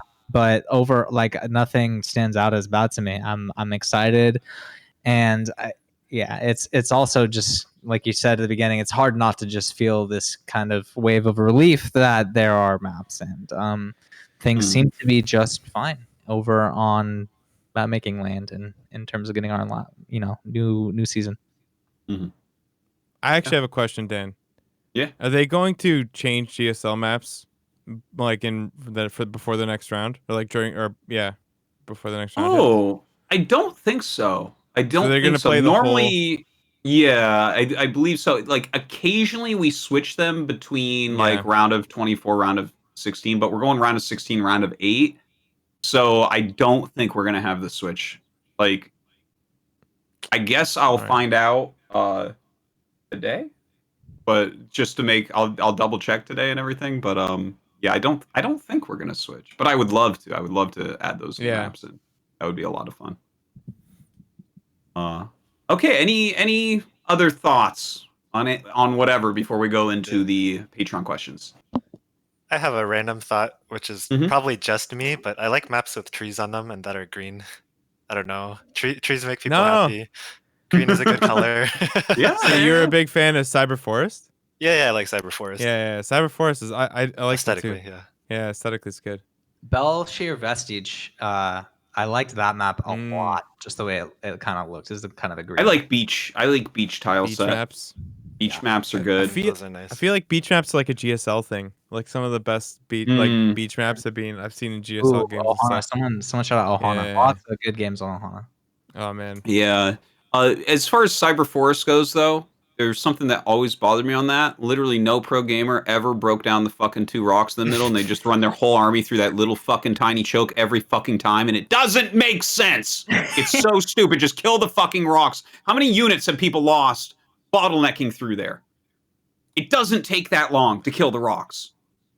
It was driving me insane by the end. I saw so many games on Cyber Forest. Did you guys ever kill the rocks? Be honest. Only like not that I can remember. Super late game. 40 minutes. Yeah, 40 minutes in, you're like, you know what? Yeah, I'll probably kill the rocks I now. can deal like 9,000 damage with one volley with this army. I guess I'll just get rid of those rocks finally. All like 20 Broodlord skill rocks. I'm good to go. Yeah. God. Yeah. Anyways, I like beach maps too. I don't know. I don't know where we're going with that. Any other thoughts, guys, before those Patreon questions? I mean, I guess I just kind of wanted to say, because I kind of talked to a lot of these map maker dudes, as I'm not a map maker, like I don't make one-viewer maps, but I do a lot of modding, and I like the editor, and I like the map makers, like they're cool guys, and we like to chat about it, just whatever. And I just wanted to say, like, it sucked to see everyone so unhappy. I felt the same unhappiness that everyone else did, but I just wanted to kind of say, like, I think everything's gonna be okay, at least for the while ESL has this in their hands. I think like I'm feeling good about the next 2 years. I think it's 2 years we got, yeah. So that's all. I just wanted to say, like, it was a bummer. Like this sucked. Like the way this all went down kind of sucked. and I'm glad that it's I feel like it's over for now. And I feel like I'm looking forward to the stuff that's going to come from our map makers, man. Because like we have good map makers, and they're still making good maps. And now we have we've kind of reconnected. It seems like ESL has reconnected the lines to get them into the game. So I'm just excited, man. Yeah. I mean, as long as they actually hit the updates and occasionally put in a balance patch, StarCraft 2 is going to be, still very fun and exciting to watch and everything. It was really actually scaring me as there was no maps. When people were trying to be like, no, it's Katowice, like that's why. I'm like, no, they never did that before. Like it was always released, even if it was a stupid fucking time. And so I was actually very worried at that point. But whew, thank God. All right, cool. Very good discussion, guys. Thank you so much for that. I think we'll jump over to the Patreon questions now. Thank you, everyone, for dropping in the Patreon questions. It's patreon.com/the I have a quick thought, actually. I just thought of it. I'm sorry to interrupt you. Oh, okay, on Twitter, for the very first time, I got to be the center of a big tweet storm, okay? Because I thanked Apollo for letting us know that everything was going to be okay, and he said that there was going to be some major players entering the scene, all right? And the response to that started this huge Twitter thing, okay? So I'm very proud that I was the center of that, okay? I know that this, like, Dan's a legend, okay? He's been on stage and shit, but me, no, okay? I get that tweet. I'm going to frame it. It's going to be great. What do you think the major player is? What do you think he's talking about? Because I don't know if any of you know. I don't know. No idea. I have Maybe no clue. A sponsor or something. Yeah. I really have no idea. Or something like that. Yeah, maybe Shopify. Maybe a new collab? maybe a new major organization's gonna like set up invest into something, set up a tournament series, make a roster. Something like because it's an ESL guy talking about it, wouldn't it have to be like a sponsor? It couldn't be another tournament series because that would be a competitor and Apollo would not be praising them. So I think we can narrow it down a little bit. Okay, sure. Yeah. That's wise. Yeah. Yeah. I don't know what it is, but I'm very curious. That was a big tease from Apollo. It is, yeah, it is a big tease, and again, it's exciting. So yeah, Apollo is such a tease, dude. I'm very curious what he posted something like today, didn't he? Like within the last 24 hours, there was yet another tweet saying, I know on screen Cobra's showing something from like many weeks ago or maybe a week ago, but just yesterday there was another reminder from Apollo saying, like, guys, like there is some exciting stuff coming for SC2. And I think the thing. Oh, sorry. Go ahead. No, I know there's some stuff I do know, but regarding the stuff he's talking about today, I have no idea, and like I'm just excited, man. I mean, I have no real information here about exactly if this is true or not, or anything like that. But I think what a lot of people are thinking that know about it is someone who's become super huge in the gaming scene, which is Nadeshot, was like, he posted recently. He's like, I miss StarCraft 2 competitive.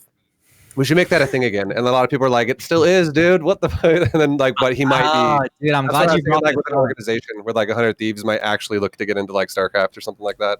Yeah, that's what I think might happen. What do you guys think about like Nadeshot's tweet? Because this was like its own little event that happened over the past few days. Yeah. Did you see that, Artosis? Yeah. No, I definitely saw that. Tasteless and I were kind of laughing about that because we go through these cycles where like someone that's like big in some other aspect of gaming is like, I miss StarCraft, and we're sitting here like, this has been my entire life for 20 years, and it's like we literally didn't go anywhere. StarCraft's been here the entire time, so it was kind of I thought it was kind of funny, but yeah, I could see that being maybe related to it, right? Like maybe some big orgs will pick up some players. It's like you can't get much better value than sponsoring StarCraft stuff, honestly. It's like an older scene that actually spends money on things, and also it's like not expensive. You hear about these fucking, I paid a $7 million transfer fee for a shooter gun clicker gamer. And it's like, well, for $1,000 a month, you can have one of the best StarCraft 2 players in the whole world. Yeah. Yeah. It's like not not even close as far as value goes. Damn, that's such a good point, man. I haven't really thought about it that way, but it's great. It's kind of refreshing in one way just to see Well, like I feel like StarCraft is just sort of like it's got this classic, iconic, respected place in gaming overall, like all of gaming. You know, even even new kids who are sort of like playing whatever's the newest Fortnite, Apex. What is the hottest game right now? Among Us, whatever, you know, like all the kids who are playing Among Us, like I feel like all their favorite streamers probably have some respect for StarCraft. I don't, so it's sort of a roundabout way to say like I don't know, it's always going to have a place in the gaming scene, and I think just because it's just an iconic thing, man. So yeah, it's not surprised. I'm not even surprised to see people be like, "I miss StarCraft." Of course you do. It's the best thing ever. Yeah. It's the best thing ever. I will get on board with that one. All right. All right, let's go to the Patreon questions, see what people have for us this week. First up, Paragleber asks, is there a postal address for AfreecaTV? How about all of us sending postcards letting them know that we are foreign Brood War fans and very disappointed about the end of the English cast? Maybe if they receive thousands of handwritten cards, those guys will finally believe that the foreign Brood War fans are real. Thank you for the sentiment, Parabeliever. This is actually a slightly older question, so I think it was before we announced the continuation through the Patreon of the English casting. But I mean, there is a postal address for AfreecaTV, of course. There's 2 different offices, but yeah, thank you for your concern. Everything is going well, and we're recording. And in fact, nice username here, and Cobra, who's running the show behind the scenes right now, are doing all the editing for a ton of episodes right now. We've recorded the whole first round, so yeah, excited. Those are all going to be coming out really soon. Thank you for the question, Perry Gleber. Optional player asks, when you're ahead, get more ahead, and Viking Flower were brought up as Artosis originals in GSL. We also have White Oz classic lines. What other statements have others made which have now become part of the StarCraft lexicon? What are some famous quotes that are in? I can think of one right now. Go. No GG, F you, no GG. That's a good one. Yeah, that's a good one. That's a good one. I'm thinking of more GSL lines, and so many banelings is the first one that comes to mind. Yeah. Bro, there was this guy who did DJ scratching on YouTube. I gotta go find this. This is such a good link. But he would scratch. He was doing like DJing with a record scratcher, but he was sampling Tasteless and Artosis, and he had the so many banelings samples. That's sick. Yeah. So there are so many, but I'm gonna let you guys go. We'll post that in the chat for you guys to check out. There's I guess there's like it's supposed to be part of the StarCraft lexicon. For some reason, my brain just went dead, and I was literally talking about this stupid little bow quote the other day with someone, and for some reason, my brain just like erased it. But like, remember when he was like practicing for Legacy of the Void, like right before the finals? What was the quote on that? What? Well, I guess it doesn't matter now because I can't remember it, but that one came to mind. That's the weirdest thing. Like, I literally was talking about that a couple days ago. Anyways, any others come to your guys' minds? I'm blanking, and I'm so ashamed of myself. Oh man, somewhere there's a wealth of them. There's so many. I don't know, man. StarCraft taught me how to type, so I feel like half my language comes from StarCraft. Anyway. Yeah. Oh, I have one, like this one thing that Total Biscuit said that I always think of and laugh, where he was like, StarCraft, it was something in the effect of like, StarCraft 2 will be fine even if I have to keep it alive like on my erect, erect. He said something like carry that. the weight with my erect 2 will penis. stay That's alive. exactly what he said. I'll support it with my erect penis. Oh my god. Yeah. I thought that was funny. Legendary. God damn, dude. What an animal. Savage. Yeah. Is it though from Jeff? That was Is it though? Yeah. Is it though? Is it though? That one can get used like in. Oh my god, dude! It was a squint in the head tilt. Like he was just so he just leaned right into it, man. Oh my god. Yeah, and he made the Artosis Pylon as well. Yes. There's a lot. There's a lot of the list goes on, dude. I just want you to know, every time I see an Artosis Pylon, every time.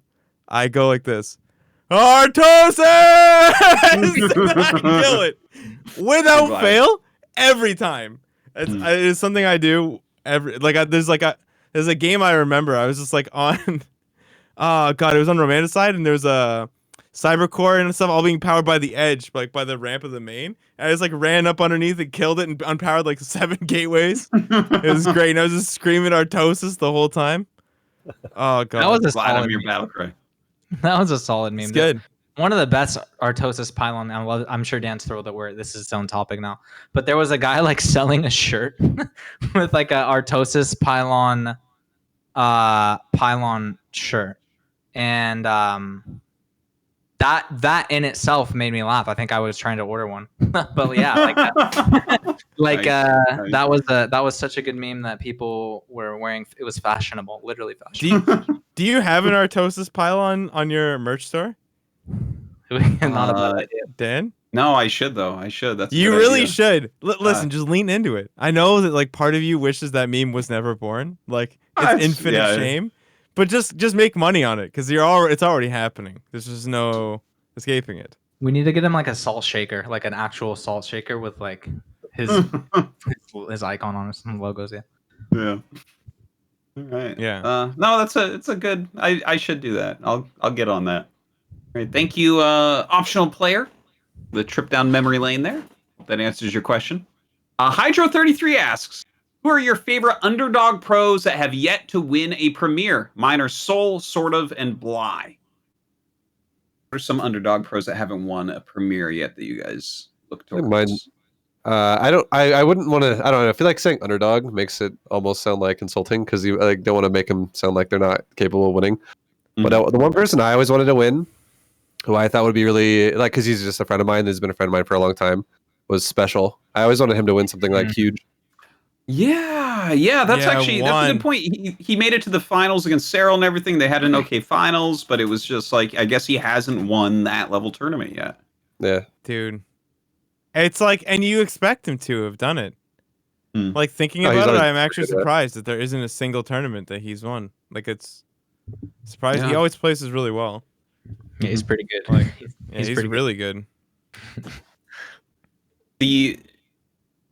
I guess there's a few players that are like in GSL that have won some big tournaments but haven't won like GSL, for instance, that I sometimes think about. What about like Bunny? if you look at Has Bunny won? yeah, no, he hasn't ever won a big tournament, so that could he's that could be a good reason though. why. Yeah, Dude, when he plays well, oh man, he just sometimes he dumpsters kids and sometimes he just gets demolished. I feel that way about a couple Korean Terrans. Also, like Dream, like when I Yeah. see Dream play well, I'm like, woo, this guy is so sick. Hasn't he won something though? Yeah, he's won something. Yeah, Mhm. but Hasn't he? No? Dream. What did Dream win? not a Don't- He premiere. didn't win anything. Yeah, All right. he didn't win anything Yeah, then important. Dream.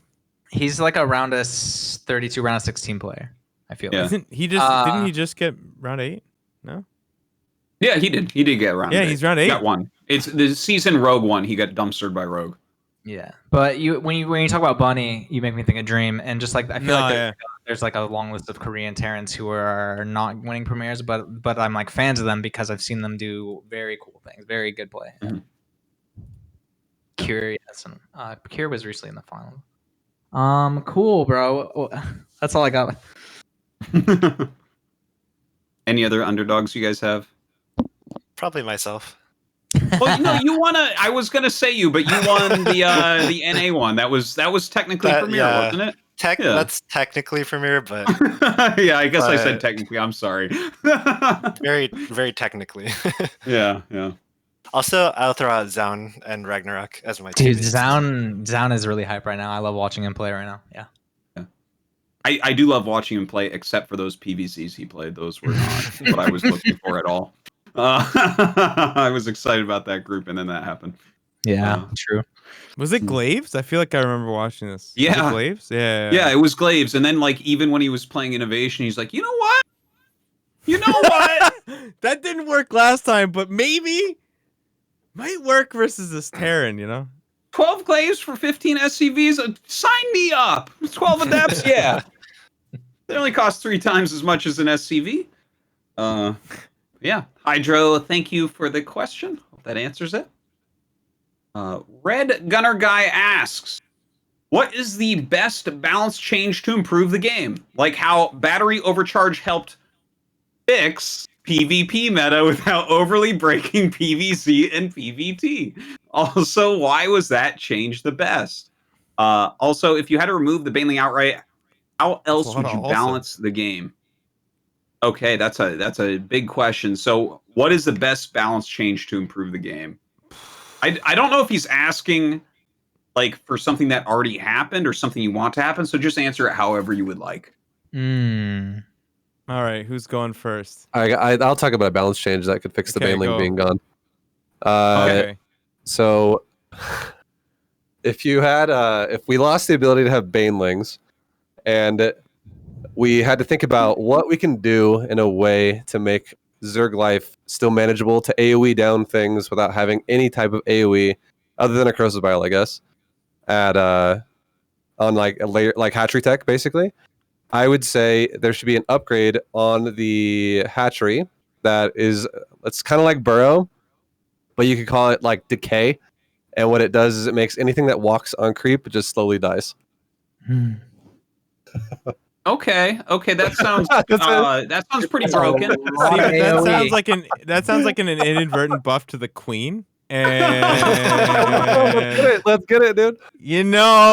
Listen. And then this I wasn't done yet. It has multiple tiers. You can get a layer version of it and a high version of it. It makes it even better. Oh, so you can make it even better?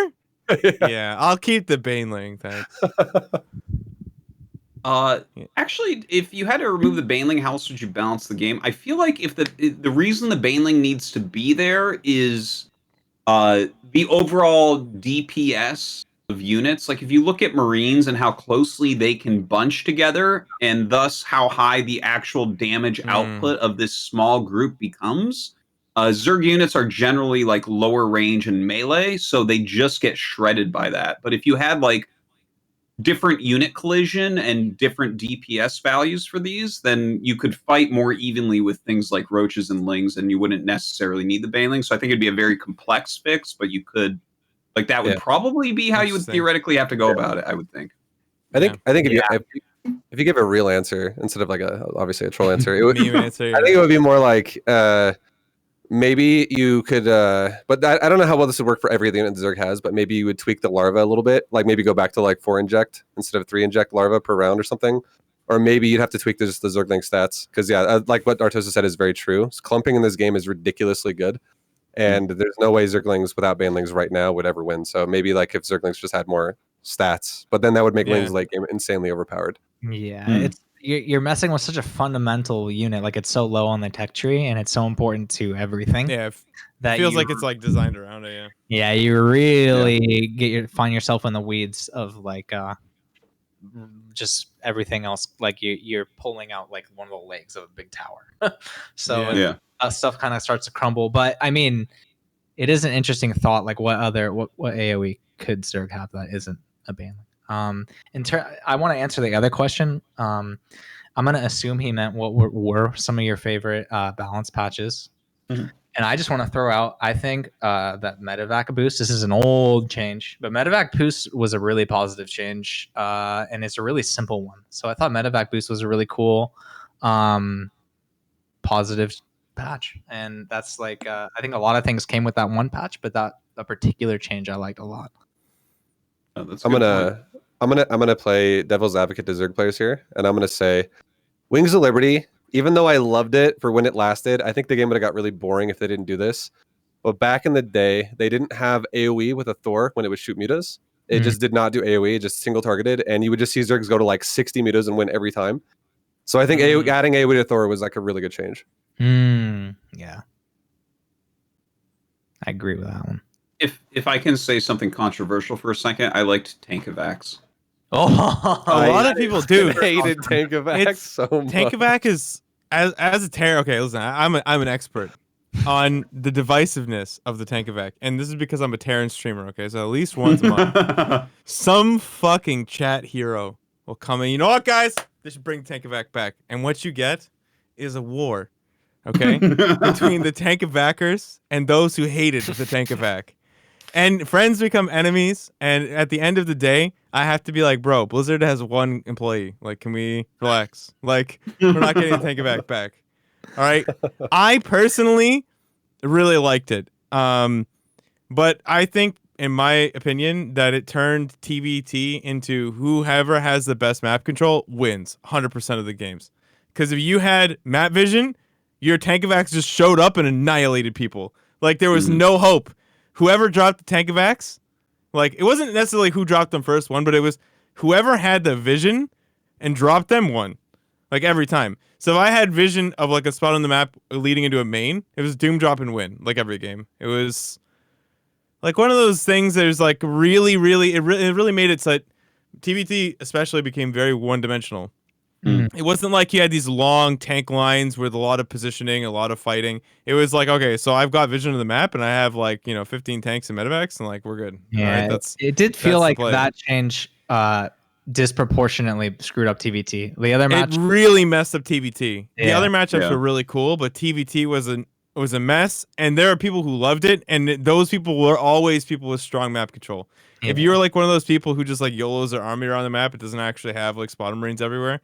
It was hell, because then you could just die at any moment from any direction. Like, it was really crazy. Oh, I see. Someone's asking what was Tank Evac. It was a loaded siege tank. You could pick up a siege tank and a medevac when it was sieged, and then drop it sieged.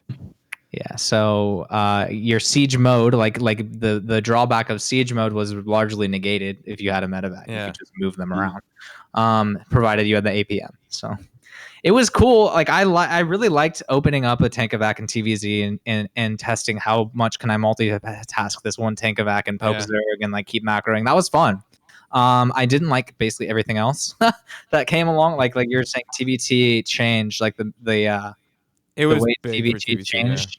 I mean, yeah, it just made that matchup even harder for me, and I already struggle on that one. So yeah, I'm kind of like, I have mixed feelings on Tank Evac, but I love how controversial it is because people do get really heated about this one, and like I can see why, because it's a very large change to like Terran's kind of identity. The tank is Terran, and Terrans are tanks. So yeah, I do have to say though that the Tank Evac brought probably the greatest change that came for Terran, which was that they buffed the siege tank outright. Yeah, and the siege tank, that was after the mine, the siege tank was in genuine like peril. Like, people just weren't building them for any reason because they were terrible, and they did like no damage, and they were slow. And then the Tank Evac happened, and now they just did very little damage, but at least they were mobile. Like, you could fly them around. They were like a lurker, you know? They could just drop anywhere at any time instantaneously. It was great. I think then they were like, well, we're not going to take that away, so we're just going to buff the tank, and now tanks are dope. This is great. I thought the damage change was good for sure. Like, you didn't see tanks in TVP at all before that.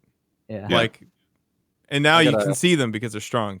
I got another one that was a unit that went through two change cycles. One of them I think was really good, and they were extremely good. And I think one was like just kind of, I personally hated it a lot.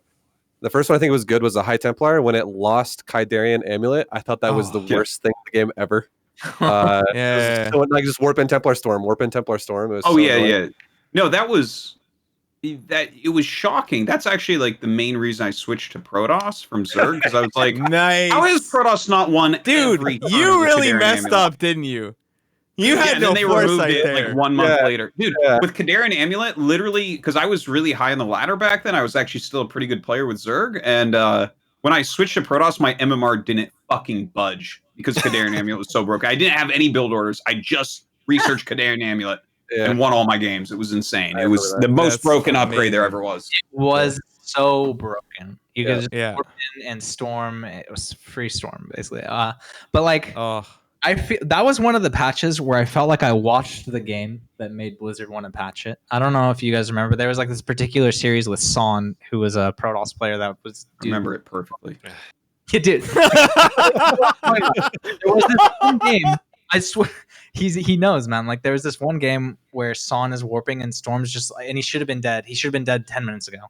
And Terran is trying so hard to end the game, and he's just warping and Storm. And I was like, this is in 2010, and I didn't understand good, bad play, broken, balance, whatever. I just didn't get it, and I was like, that looks pretty rough. Like, that was specifically like the time, like San, so far his accolades involved putting his pylon where his nexus went for a forge fast expand and then having to kill his own pylon. That was basically the greatest thing he had done before then. And he was in a group with like Nesty and MVP and someone else.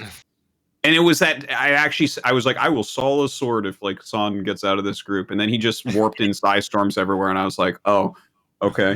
So we're swallowing a sword, boys. I remember it so clearly. I know exactly the game Joey's talking about because it's like all of his bases should have died. And he's like, I don't know, just okay, we're good. It was bad. There are some patches where like some players really put it on display, and then the change happens, and it's like it really makes you wonder. It's like, was that the game that did it? Might have been. It probably will help. So yeah. So are we going to talk about what we should change to? I forgot the game. Yeah, that was part of the same question. Oh, I was thinking about patches I liked. I got another one as well. Okay. I have another one that was game breaking for me. Please. Oh, okay. Go ahead. It was Overlord speed when they changed that, because like back in the day in Wings of Liberty with Overlords, they were so slow and the maps were so big, and it was also multiple spawn locations. Yeah. It was atrocious to scout people with Overlords back in the day. Mm-hmm. And then ever since they just modified the speed to go a little bit faster, and also now that the maps are more streamlined to be like, I'm not gonna say I necessarily like that. For almost every pool has like two-player map. It's always the same thing. I don't actually mind like the GSL map that's in right now, the 4-player map. I don't mind that at all. I actually think it adds diversity to the game. But I think Overlord speed definitely is in a good place now compared to what it was in the beginning. It was like, if you think a Queen is slow off creep, like an Overlord that had the pre-buff was, it was like a super slug that barely moved anywhere at any point in time. It was the worst crap ever. Yeah, it was like half the speed. It was a lot slower. It was really slow. They got much faster with that buff. Yeah. That was a good one. Any others for the next question? The only thing that can come to my mind is the worst balance change. Yeah? For some reason, that's all I can think of. Is when the Nidus Worm had 5 armor. Oh my god! Oh my god! Not a good balance change. I agree. Dude, It the took Nidus them is so long to change The that. Nidus has been through a lot of change. God, that was like a whole year of winning with Nidus Worms, and they were just like, "Nah, man, we'll just relax. It's fine." Dude, yeah. All I can And it remember was like, oh, from that no period cooldown. is just, dude, Rogue would no just like cooldown. have that on hotkey and just like fucking Nidus. I don't think he even was gonna ever use it. He was just making the Terran run around. It was so stupid. Yeah, that's what God. at some point that's what it was. Like you just literally had to be in every single base at once because there was just so much armor. Like you couldn't kill them either with a small amount of units. Yeah. God. Good shout. Thank you for bringing that back to my brain, Yeah. Astrea. Oh, My man. God. Yeah, true. Okay, you know what? I- I'm gonna do it though. Okay, it was asked like what we need to do. Okay, what the balance is. Can we nerf the Void Ray in one way? All right. Can we take the build time down? Okay, I'm sick of a Void Ray showing up when I got 2 Marines. It's ridiculous. It's getting out of hand. Yeah, the build Joey was talking about, that fucking proxy Void Ray garbage, that was like, what was that? Oh Dan, my God.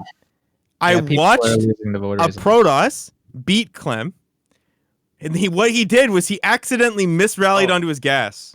You're talking We're about talking my about the teammate. nice Clem game? You're talking about Bro, Alpha X versus he was literally 3 on one gas and 1 on the other.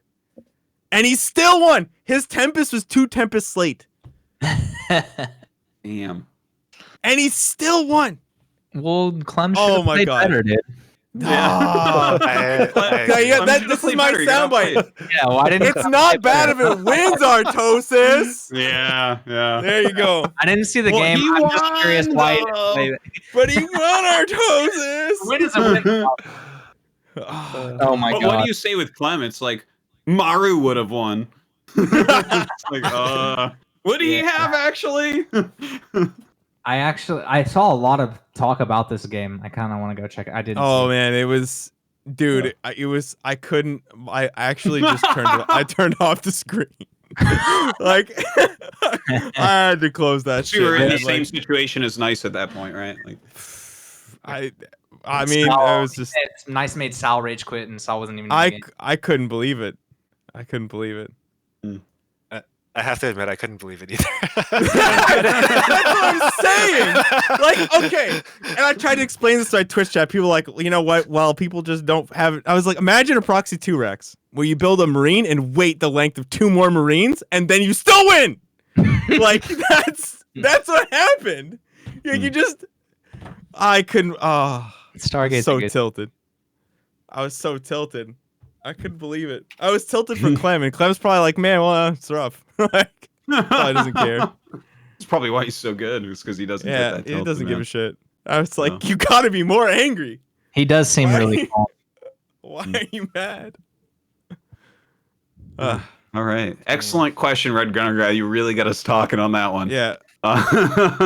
Up next, Knocked Cop asks, how many people have ever done the English GSL intro? Like the number? How Opening many? the show? Yeah. Like, oh gosh. What's up, guys? Welcome to GSL. That part? Tasteless and me, and Yeah. I guess there's a few other. Does that include like Code A and stuff? That's what I was thinking. I was thinking back Yeah. I to don't know. Maybe if I had to guess, I would think like 8 or like 7. I don't know. Yeah, we've had people that have casted at least one day of GSL. I bet you we've had like 15 people do at least one day of GSL. Word. Yeah, at least 15, I would say. Because the first season, we had like this week where we went to BlizzCon. We had like so many different fills that came in that people do not even remember that these people were on an episode or two. And then we had like Duh and Wolf and dude, you know, I remember Gunrun casted GSL once. Oh shit, yeah, and Torch casted once. Yeah. But Gunrun, like the wizard who fixes all your Twitch streams, or at least he did at a certain point in time. He cast some GSL and he was actually decent. I remember enjoying Gunrun's casting way back. Yeah, Gunrun was actually a caster before he went over to work for. Really? For I didn't know that. Yeah, he casted actually quite a few events and stuff. That's why he seems so. Yeah, he was good. All right, thank you, Knocked Cop. I hope that answers your question, although I wasn't sure what you meant. Shampoo McTavish asks, with Tasos' huge Patreon success, are we seeing possible ways to sustain the StarCraft esports scene in the scenario that Blizzard stops supporting it? Can multiple tournaments and events be a considerable size be supported by viewer donations? Or was this a one-off dependent on that Tasos' magic? Well, I think Patrons in general and crowdfunding work pretty well for like any esports, like grassroots type things, like right, like Olimo League is on like 300 episodes or something at this point, based off of the Patreon. That's how Wardy runs his own shit too, right? Like Wardy, unless he's casting ESL, like Wardy's like tournament is like, I think one guy sponsored this pool, but he takes like some of his earnings and puts it towards the tournament scene as well. Like, yeah, everything that isn't ESL is usually an org or crowdfunded. Yeah, I mean, this is kind of a heavy question. Like, do you think esports for SE2 is going to stick around if Blizzard pulls out? And I think like there's a lot to answer to that question. But generally speaking, yeah, I think the answer is yes. People are not just going to be like, oh, Blizzard stopped paying ESL, and everything just suddenly the lights turn off and there's no more tournaments ever. It's not gonna what's gonna happen. So let's imagine, you know, a couple years go by and Blizzard and ESL stop collaborating. I think like there will be a ton of community tournaments to fill in the gap basically immediately. And then I think the biggest issue is when the game client stops being updated, right? When players stop logging into the game and the game is the same thing every single time. Like, you got to stop assuming people are going on Twitter or going on community sites or doing anything but opening their game of StarCraft, you know? Yeah. So as soon as the game itself, like StarCraft.exe or whatever, like the game you're playing on your computer, when that stops getting updates is kind of frightening, because you're just going to lose people period, because they're not gonna go like that. They only look at the game client. Besides that, though, like the community, dude, I don't see the community stuff going away ever. I just don't. Like, there's gonna be community tournaments run forever. I feel like I'm kind of rambling at this point because again, it's a lot to answer to.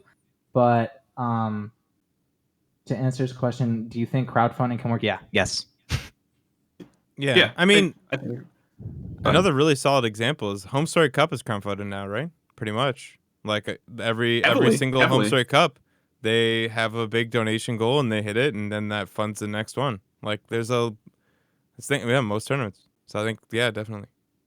Yeah, a mixture of like they do a mixture of sponsorship and crowdfunding, and I think that works out well. I mean, we've had 20 Home Story Cups, and the stay-at-home Story Cups now are still going strong, it seems. And yeah, no, I think that definitely that's an important thing. Like if like for instance with the ASL specifically, right? Like there's no more English cast, and then it gets funded by the community. It's like, bam, I guess that's not going anywhere. I guess we get to have it whatever we want because we actually want it, right? So that's and big thanks to everyone that has supported that as well. Yeah, it's amazing. Thank you, Shampoo McTavish, for the question. Foot4264 asks, what is the worst unit in the game? Fun Balance Wine Twist. Now argue that unit you picked is the most OP unit in the game. So what is the worst unit in the whole game right now? It's a Void, right? It's terrible. Nice. I'm thinking of, go ahead. Can I go? I think it would be either the Tempest or maybe the Cyclone. Ooh. I don't know. This is from what I feel like I never see and I never use anymore is a Broodlord. I think Tempest is actually a pretty good call, just because like it's so situational, and then outside the situation is pretty awful. The first thing that came to mind for some reason is Ghost, but I think it's just because I'm so awful at using them. No, Ghost. Whenever I make Ghost, tend to lose. But no, Ghost. No, I can think of a million times I've seen Ghosts. Ghosts are very important and necessary. But yeah, so I am actually struggling to find a good answer. I think Tempest. Like as soon as you said Tempest, I was like, yeah, yes. Those kind of struggle to fit, and it's outside of a really situational time. Do you ever push with Tempest though? Like if you ever find yourself in a situation where you think Tempest are better because carriers will just like blow interceptors like crazy? I find myself going Tempest when Terran has a ton of Liberators and I don't know what else to do. Like they're pushing me back with Liberators, and I'm like, oh god, get my Tempest out quick or else I'm just screwed. Besides that, Astrea might have a better answer for you because I play more Terran these days. I think Tempests are actually slightly undervalued right now. I think they have a place in breaking spore lines and stuff like that. And when people make nothing but carrier against someone who has like a ton of corruptors and vipers, like, did you know that you can make some Tempests here and actually outrange them and actually do some cool things? And they're like, nah, man, I'm just gonna buy this other one that's more expensive and dies easier. Like, okay. I feel like the two units I never build versus are Tempest and Motherships. Motherships I'm on board with. That's garb. Actually, the worst unit in the game, in my opinion, it's the Hellbat, man. Hellbat's fucking terrible. God damn it. People are getting so sick of me talking about it, and then someone does a fucking Hellbat push on GSL, and I know that they're going to lose, and they do, because it's stupid and it's bad. It's like it's countered by the thing that Zerg has. It's like if it was countered by Overlords. It's like, well, he has Overlords. Like, what are we doing? I hate it. Hold on. You're not wrong. Listen, that's not the thing is that if the Zerg just drones, then they die. And the Hellbat all-ins are a way of being like, you gonna drone? Dude, I have seen 8 Hellbats, a medevac, and some Marines walk across the map against 8 Zerglings are out on the map. And then the fucking 7 queens come down, and he just builds more Zerglings and loses 2 queens and his Zerglings, and that's it. And now you don't have any map control, and the creep goes wherever it wants. Hellbat pushes fucking suck. I agree. But they work. They do work. It's just that it depends on who's executing and who you're playing against. It's on Zerg to screw it up because like as long as Zerg is running the drones, they run faster, man. Like they just run faster than the Hellbats. So yeah, it's really just a greed check. It really is. That's all it is. That's all that build is. It's like if you, It's if the you, worst coin flip in the world. it is.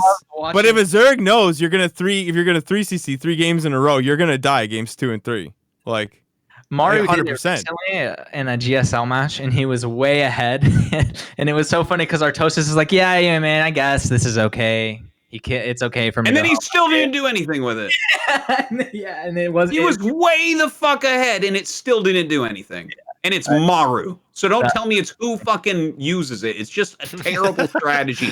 It's so dated. I have a theory that, and I say this on GS all the time, I have this theory that on ladder, people are fucking lazy and it works sometimes. So they're like, oh yeah, no, this is a good build. And then it's like, listen, guys, we're actually playing for thousands of dollars here. My eyes are open. I'm focused. I've drank a fucking energy drink. I'm ready for this. And then it just doesn't do anything. And it's just, I don't know. I have to rant about that. It's just like when we had the fucking one, like the like 12 pool Ling Bane thing. The win rate of that build in GSL ZVZ was 0.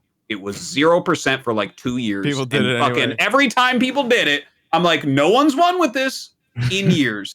And they would hit hatchery first on the shortest map, and they would still lose. And then I'd have fucking European pros message me. They're like, it's a really good build, man. And I'm like, it's not, though, because we actually have this thing called statistics, and it doesn't ever win. And it's like, okay, I'll stop ranting. Amazing. Yeah. I mean, I agree. That's how I feel. Well, you can't disagree with fucking stats and shit, right? And I watched that Mario game just the other night, and I was like, yeah, Artosis is dead on. He's right. Yeah. It's not very good. Eventually, I'm just going to mute myself when people are doing the build because people are getting so sick of me pointing out that it's not going to work and then it doesn't work. No, I love it. I love it. So, but what happens when it does work? Dude, I can't wait. I can't wait to see the fucking clown who can't run away from Hellbats with his drones. I cannot wait to see the 6.5K MMR Zerg that can't run away with his drones. I can't. It's going to be amazing. Or the person who has a fucking stroke in the middle of the match and accidentally clicks his queens past the Hellbats, because that would be the other way you could lose it. Although the queens might walk past the Hellbats, take all those hits, turn around and kill the Hellbats still, so I'm not 100% sure it's going to work there, but maybe. Oh my. All right. I'll stop. Anyone else have anything to say on this question? Any bad unit? I'm good. Yeah, I don't know. You've convinced me, Artosis. I mean, I think I'm on board. I'm very passionate That's about this specifically. Well, in all fairness, like, I think you're right. Except for Hellbat pushes, you just don't see the Hellbat. I can't help but agree. Sal's won too many games. I'm a convert. Yeah. Every time I build a Hellbat now, I'm gonna be like, ugh. What are you doing? What are you doing? Artosis All right. would be disgusted. I would be. I turn your stream off immediately. I emailed Twitch to get my sub back. I supported this creator, but he built the worst unit in the game, so I don't support him anymore. Go Hellbats? I'm like, yeah. They're like, all right, here's your sub back. All right. Thank you, Foot, for the question and letting me rant there. Polly asks, Beckett Industries, tips for Zerg vs. Zerg. I don't like 12 pool, but if I don't, I mostly get killed on that map. He's 3.4K MMR. One time I put my second base, not at my natural, and my opponent didn't find it. I could defend and had enough eco to win. Was just lucky. Any real strategy against Cheese Zerg on the smallest map? Easy. I think that's a 5 Just question right there. do a gasless 2-base roach build and go layer, go speed. You wall off your base, and you don't even have to play Ling Bane or like anything with lings. And if your opponent all-ins you early, you just make queens. You don't inject your hatcheries because it saves energy to transfuse your queens, and then you can just use your queens and lings to fight off like a 12 pool if you get 12 pooled and you're defending it. Are you going pool first, or are you going? You go hatch first. The build is hatch first, then gas, then pool. You don't even get link speed. You literally skip it all together, and you just go queens and then right into a layer. And you get a third queen out of your natural. It's literally what I do in Beta GM for everybody who's bronze to plat. It's the easiest build in the world to do because you don't even have to play Ling Bane. You just go straight roaches. And once you go into the roach phase in ZVZ, it is literal A move. You don't have to micro anything there, really. It's not having to like pull back against Banes and stuff like that. All right. Ollie, let us know how that goes for you. that was an answer with so much confidence. I'm completely sure it's going to work. Thank you for the question, Polly, and thank you for the answer, Vibe. All right. No problem. Broodweiser asks, in StarCraft 2, a lot of players focus fire a Terran bunker. Is that less efficient than killing the units around the bunker first? Yeah, because it can get repaired, right? I think people go, they prioritize the bunker because it can be healed so quickly, potentially. That's the scary thing, right? I think it depends what units you have. And it depends also. Here's the real. I think this is the real answer to it, and it is this: if you had to do the math on it, do you have enough damage to burst the bunker before repair is even a thing, or do you not have enough, and repair is going to extend the bunker's life by like double or triple the time or whatever by like 15 seconds? And if the answer is you don't have enough DPS to burst, then yeah, you should kill SCVs. But if you have enough damage to burst, then it's irrelevant. You just kill bunker, then you get rid of Marines right away, and then SCVs can't be defended, period. Yeah, that's the answer. That is definitely. And something like that, I think for people that look at that and don't know, it's like it comes from playing more and more and more StarCraft 2, where you'll get the feel for if you can get it in time, right? Yeah, good answer. All right, and our very own maker of This Week in StarCraft, Alessander, asks, do we need new maps with so many old maps over the years? How are your New Year's resolutions going? Have you been lately? Anything on your mind you would like to talk about? I don't think I made any New Year's resolutions. Neither did I. I think it was something like I want to play more StarCraft 1, that type of thing. Like, I don't know. Yeah. My life is the same exact fucking grind every single day. So Man, you've I don't know had about that that one, resolution but a long time, haven't you? yeah, a long time. It's new decade resolution. But do we need new maps with so many old maps over the years? I think the question is kind of like, can we recycle some of the older maps? Mm-hmm. Yeah, what do you guys think about that? Probably. I'll just mention an idea that's been tossed around on the Pylon show before is when the World Finals comes around, I am Katowice or whatever, I wouldn't mind the best maps from the last 3 seasons being the map pool for I am Katowice. Oh, yeah. But other than that, I do think I like new maps. Yeah. I think it's important to get new maps introduced. We don't need new maps, and we don't need them. Like, need is kind of a strong word, but like I feel like we could really use them. I don't know how else to put it. Like Avex is also touching on something really important in chat, which is like there are so many maps that are so good that no one ever knows exists because they just don't win TLMC, or they just don't make it into ladder. But they're great maps, and they probably could have made it into ladder if a better one wasn't in. There is a lot of talent in the map making scene, Dude, yeah. and a lot of people just don't even realize, because can you blame them? Like, who's gonna go play on custom maps when the ladder is so good, already? It's such a different system from, say, Brood War, because in Brood War there was no matchmaking, and there was a lot more maps to pick from because you were making all lobbies yourself, and so the scene is just so different. But I don't know, I'm kind of rambling. My point is, no, I don't think we need new maps. We need someone to take the maps that are being made and to put them into ladder. That's what we need. That's a really good point. Although I want to throw in the caveat that some of the maps, if you go back too far, maps that were great at one point are no good anymore because the balance has changed and the units have changed and everything.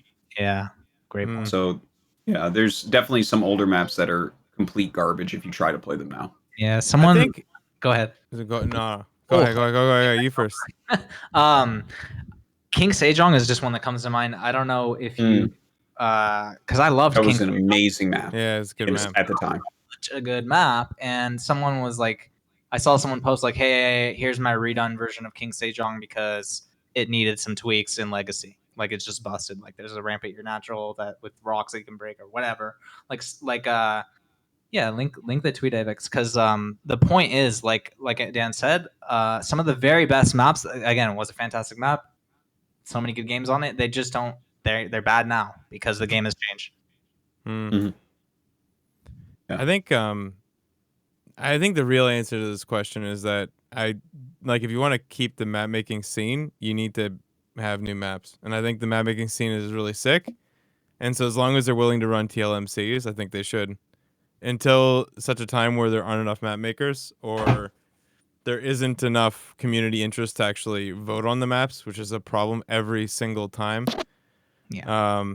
It's just the amount of reach. Like it'd be really nice if they would put the button to vote. Like if you could vote like in client, that would have been it's actually so catastrophic that they have this tournament that's so important for what maps end up people will play for hundreds of thousands of dollars every year on the maps that are voted on in this tournament, and they can't even put a link to the voting. The counts for the votes client are typically like 1 to 2,000, and that'd be like a higher number, right? I That's think just so bad. And some, Yeah. but like what you're saying is like the number of people who play StarCraft versus the number of people who vote for the maps that go in.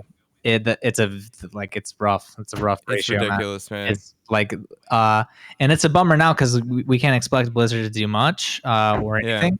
So yeah, it's a tough question. Like how do we get more people to participate in voting on the maps? Like I feel like content creators and stuff are already trying pretty hard, man. Like Wardy does a map making to the tournament. Yeah, like it's a tough question to answer, but I share the same sentiment that we could really use more participation in from the community in deciding what we're gonna play, man.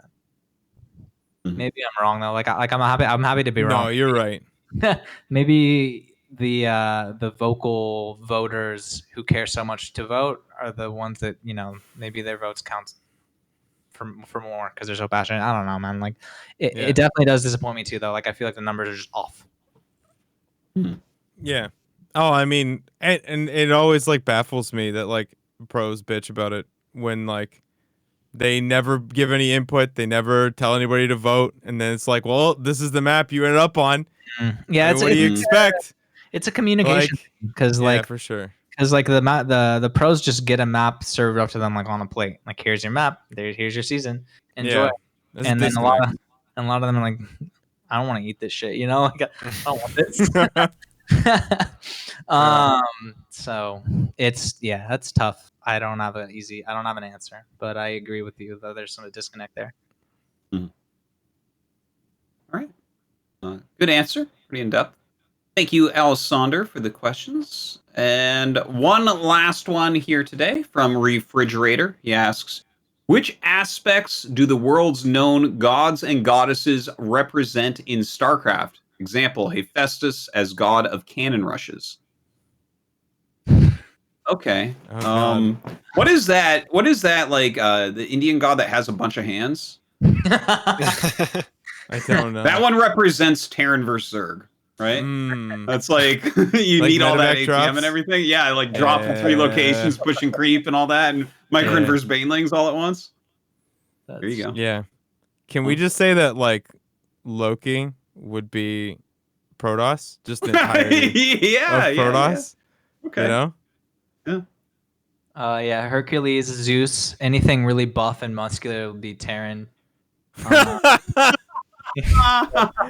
else? Just the Thor. Medusa's snake hair. That's like Zerg-esque. I can't think. Give me some god and goddesses names. It's hard for me to think of them. Hermes would be a speedling. Hell yes. That's a fantastic one. That's good. I like this. It's hard to think of gods, isn't it? Yeah. I'm stuck on Poseidon. I don't know who Poseidon would be. Water units in StarCraft, so it's like. Well, I mean, it's only present when 2K Atmos and Abyssal Reef. There you go. I feel like a queen. A queen creates the sea of creep. I don't know, dude. Interesting. Yeah, I'm just thinking of ripped like Chad buff gods like Hercules, and then Terran units like buff dudes with guns. That's the race I want to. There's some bias there for sure. A little bit, dude. No bias.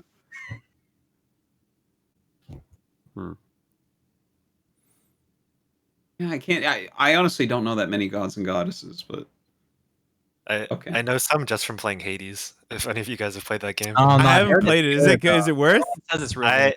I really enjoyed it personally. Okay. That studio puts out quality games. Supergiant. Mm. All right. I think we did it, guys.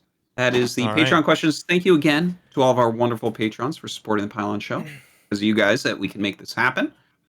Yeah, so I guess we'll say goodbye to you guys. We still have This Week in StarCraft coming up with Creighton Olsen, so definitely stay tuned. But first, let me say goodbye to everyone and where we can find you. Nice username. Where can people find more of you, follow you? What are you up to? All that stuff. Yeah, dude. So go follow me on Twitter, a nice __ username. That's where I kind of post the most stuff. I also post on Reddit. So I post on Reddit StarCraft, and I guess I'm managing the Frost Giant sub. So if you're into either of those things, you can find me there. Twitter, Reddit, nice _ username. Check out some of my mods I made on StarCraft. There's really no easy place to find that, but there's like a free camera mod. I wanted to plug that. If you search for free camera in the extension mods in StarCraft 2, some of the B-roll videos, some of those little flyovers we did that were played on stream today, you could make your own and just kind of mess around with the camera. You might enjoy that. So yeah, check out my work and follow me if you're into StarCraft modding. Excellent. And UpATreeZelda. Where can people find more of you? What are you up to? Just twitch.tv/UpATreeZelda and youtube.com /UpATreeZelda as well. And I've been doing co-op with Hearthstone, which is like pulling my hair out sometimes, but it's actually a ton of fun. I have to say that for any of you ladder enthusiasts, like I am a ladder enthusiast and just a ladder hero, I have to admit that co-op has been a hell of a good time. Especially when you've got someone who's as stubborn and like narrow-minded and single, like just tunnel visioned as you are, like, and just it just makes for good. It makes for good fun. We're basically doing a series where we just play through each commander completely blind. We nothing but Twitch chat and our minds, and it's actually been a hell of a good time. So I wrote it off for years. Like I'm only bringing this up because I was a co-op denier. I thought it was for casuals. Okay, I thought it was for plebs, but you know, I think it's very important that you play with someone who's played as much as you. If you play with someone who's really good, they'll just carry you, and it'll be really, really boring. But if you play with someone who's as bad and as like not knowledgeable as you are, because like really co-op is all about if you took a unit and thought to yourself, how OP could we make this unit, and like still and have the environment super crazy and have also OP things. That is what co-op is. Like every unit is busted and everything you're playing against is busted, and you just don't understand. Like there's this will blow Dan's mind. Dan, have you played any co-op? Yes, actually, and I have kind of similar feelings where I was like, "Oh my god, this was actually very fun." Did you play the mutation where every unit has an energy bar and can cast a spell? No. I so did not play Zerglings get Fungal and Storm, and all of them have it. That is the dumbest thing I've ever heard in my whole life. It is so dumb. It is so One much Zergling fun. running across the map, and your whole army has to fucking turn Oh around man, and run away. it's so good. You gotta like the mutations are what's really good. So there's one where the mutation is every time a unit does damage, it has a percentage chance of evolving into a better unit. And then the other mutation that went with that is if it evolves into the best unit, the hybrid, you know, the big thing that floats, and then when it blows up, it's a nuke. When it dies, it's a nuke. So you can have a literal Zergling attack your Pylon. It evolves into a Marine, then a Roach, then a Liberator, then a Banshee, then a Battlecruiser, then a hybrid, and then it nukes you when you kill it. That's crazy. Me and Hearthstone just like couldn't. Like our brains were we just couldn't get it. We still haven't beaten that. That was just too tragic. Yeah. But like that's the kind of stuff like that you're dealing with, and it's just a lot of fun. Like I wrote it off. All right, so for all you co-op deniers, okay, give it a real chance. Try the mutations. You know, all the balance suggestions on BattleNet forums that Blizzard never got to reply to. I feel like co-op is their answer. Yeah.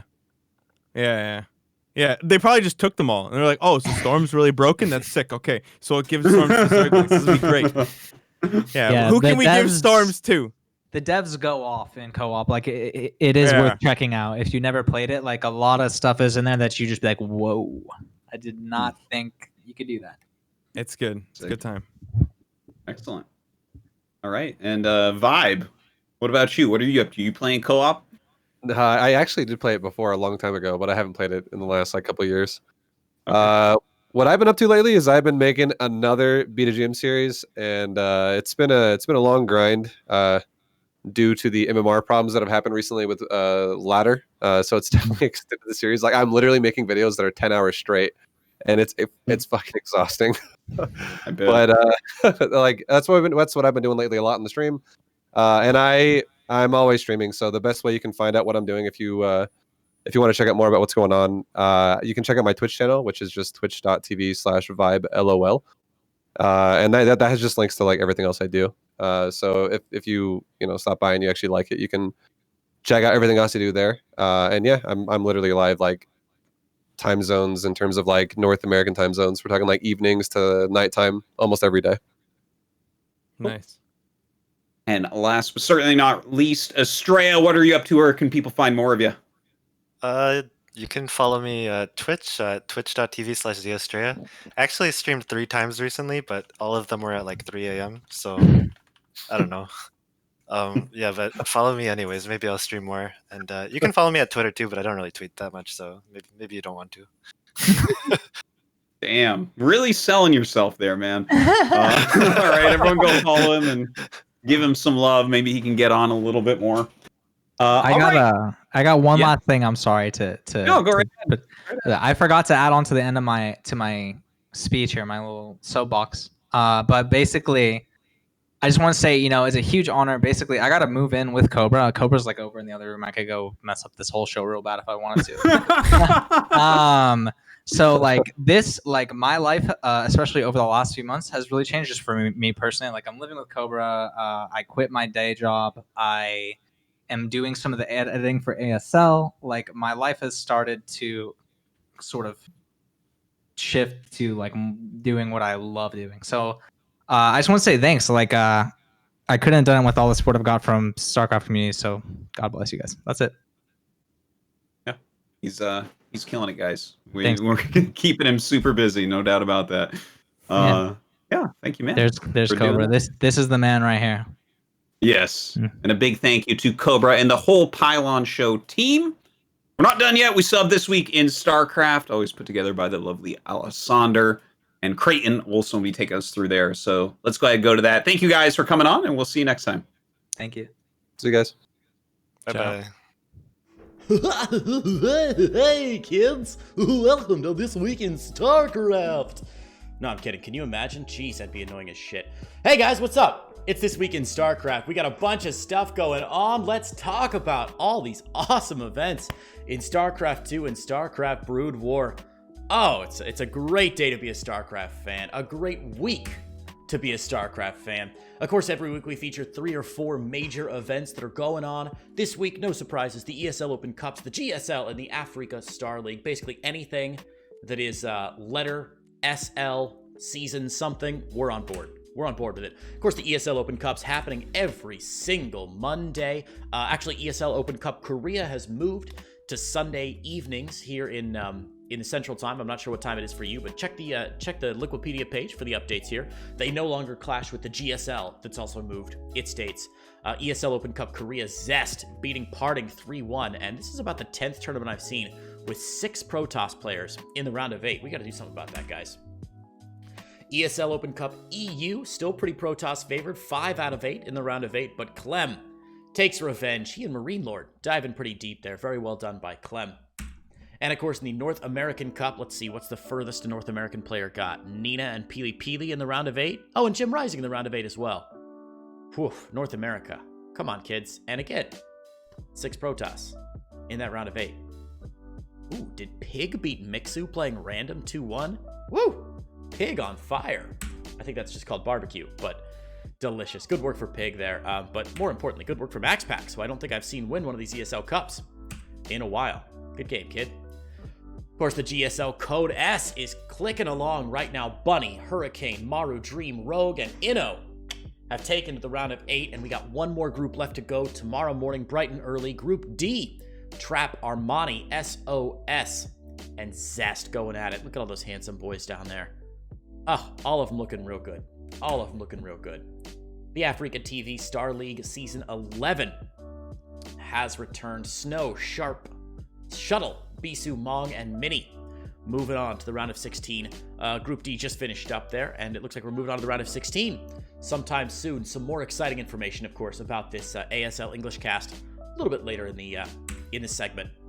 This week in StarCraft, man, that's cool. I don't know if you guys saw this earlier, but Papercraft of a bunch of StarCraft stuff. Look at the little siege tank, little droney boy down at the bottom, even the missile turret man making his way in. God, that's so cool.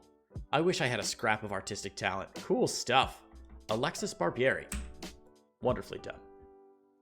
Olimo League running like clockwork every single week. Brought to you by Maynard, ALGS, and Crank TV on Tuesdays for those Korean players. Well, on the Korean server anyway.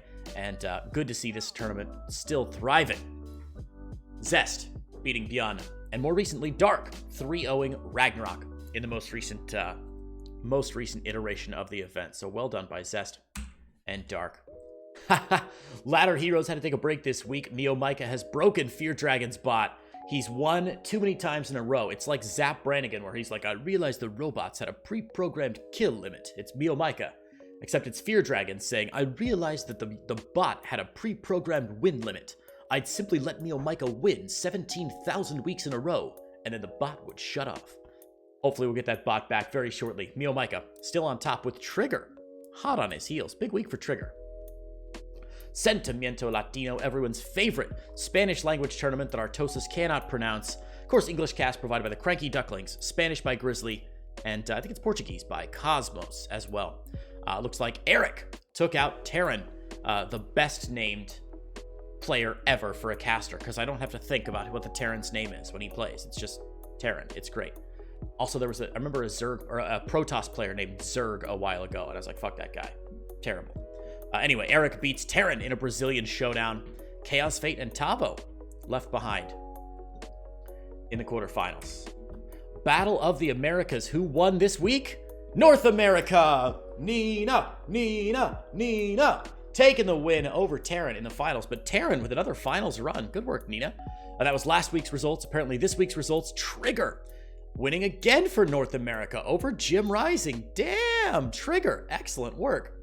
Funny that Trigger and Jim Rising lost in the semifinals here and then made it to finals just last week. So good work to all four of those players who were trading a lot of wins there at the end of the bracket. And again, Copa Hyperion, another bi-weekly, Spanish tournament organized by Break the Wall Esports with OSC. Ryu taking out Jim Rising in the grand finals. Well done by Ryu. If I knew how to say good work Ryu in Portuguese, I'd do it, but well, I'm dumb.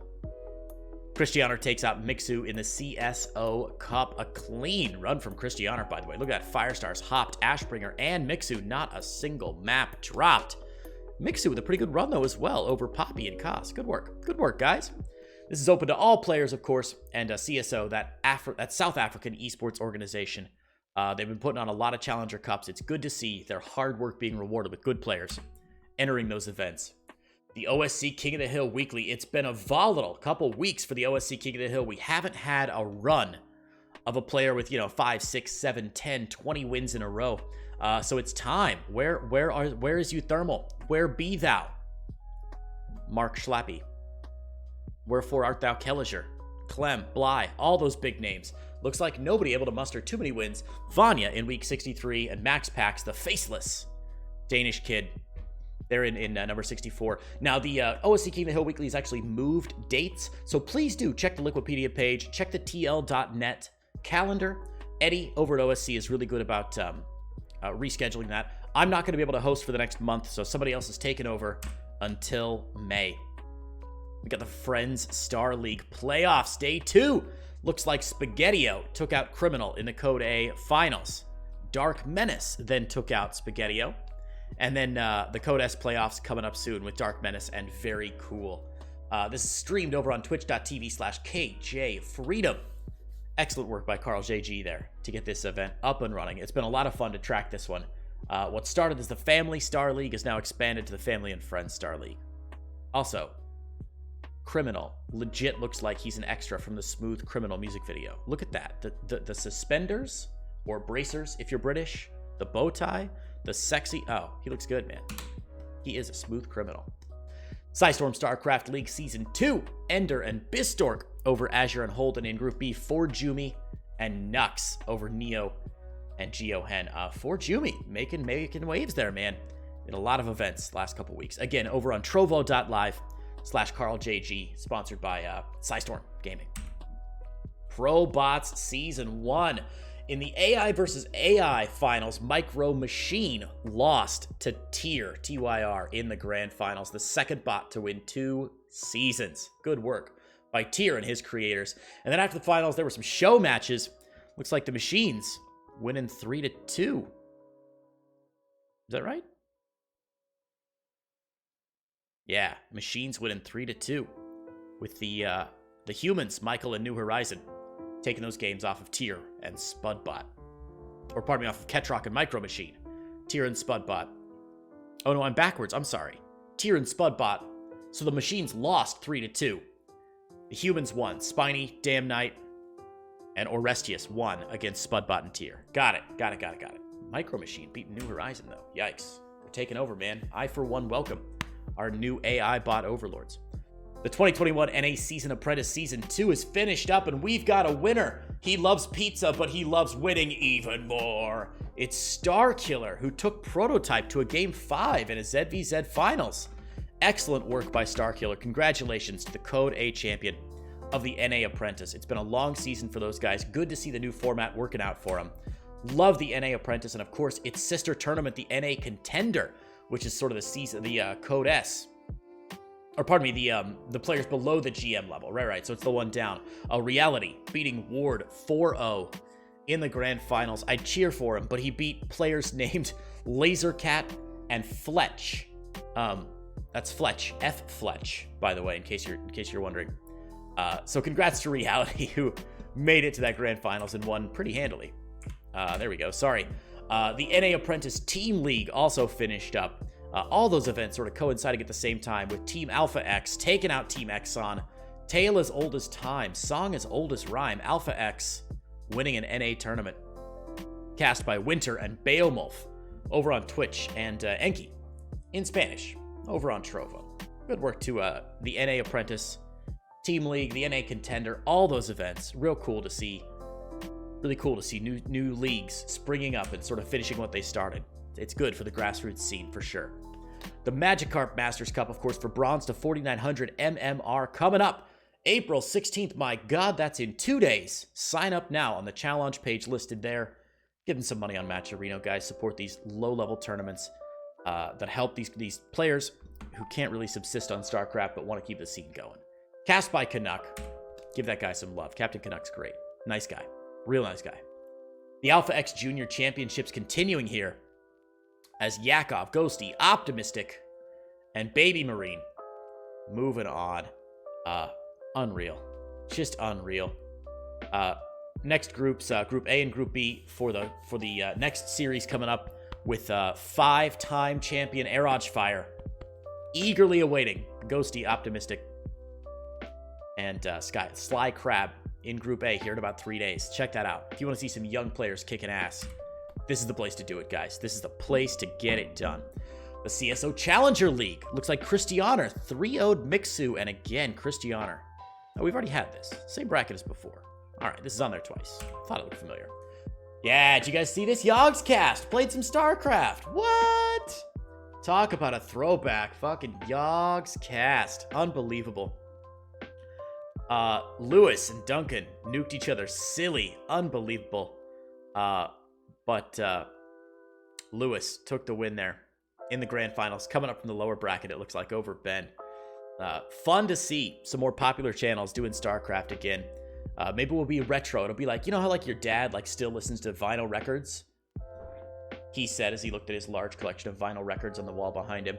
I feel like maybe StarCraft will be like some of these popular Twitch streamers will like be in their hot tub, shilling their OnlyFans account, and they'll be like, oh, I'm gonna play some StarCraft too.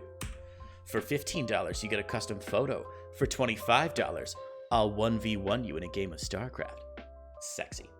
The Africa World, the best of 69 with Falcon, Paladin, and Laughing Games. Now, guys, I don't want to cause any drama here, but I do want to say, Soul was playing in one of my tournaments right after this was scheduled to finish, or sort of around the time this was scheduled to finish, and he messaged me and said, Creighton, can you move my match to one match later? And I said, only one match later, and he said, yeah, I'm going to beat Laser here in about 5 more games. He doesn't have a chance. I'm beating him 2-1. There was some real confidence there from Soul, and it paid off. Look at that, 35-17. Well done by Soul. Always a fun one, and I think a friendly rivalry between these two guys. Very cool stuff. Two very handsome gentlemen, but better StarCraft players. Fun little best of 69. Always a good time. Speaking of good times, the Wardy TV Spring Championship going on right now. Group stages start again tomorrow, and then EU group stage on Saturday. Korea group stage, I think Thursday. Check the Wikipedia page. It has all the right dates. The original announcement on TL.net is completely wrong. Don't look at that. Look at the Wikipedia page, and the TL.net calendar are correct for this one. But obviously, I mean, top 10 Euro pros, short of, Raynor's in there, so short of Serral. That's pretty much everybody you could possibly want. Korea, pretty similar situation there. Just about everybody you could want, maybe short of Maru. Unbelievable talent here. Cast by Wardy, of course. Mana helping him out on the mics there, I believe. And then Koka and the whole O Gaming crew in French, Indian, Polish, Naruto, Inu, and TKL. Good stuff there from Wardy, as always. Mapper's Delight wrapped up last week. What a fun freaking tournament, man. An unbelievable set of maps this time. The best maps we've had in a Mapper's Delight by far. 100% best maps we've ever had. So if you want to check any of those maps out, you can play them against your friends. Just search for Brackets MD5 in the Melee series on any, or the Melee area on any server. You can get those brackets in, you can get those maps in and try them out yourself. Real fun day. Max Pax ended up beating Soul in the grand finals 4-1. So you can win a best of 69, Soul, but you got no match if you don't practice those maps. Soul didn't practice any of the maps. He like literally paused during one game and was like, wait, what the fuck is this map? What a bro. What a bro. Some drunk Canadian brings us the winner. I'll buy your F''ing dinner. I don't know what that means, but maybe I'll ask my mom. Geralt winning back-to-back. He is a hungry boy. He's a handsome boy. You'd think a man who lives in a mansion would be able to buy his own dinner. But hey, you know what? $30 worth of takeout? He's not going to say no.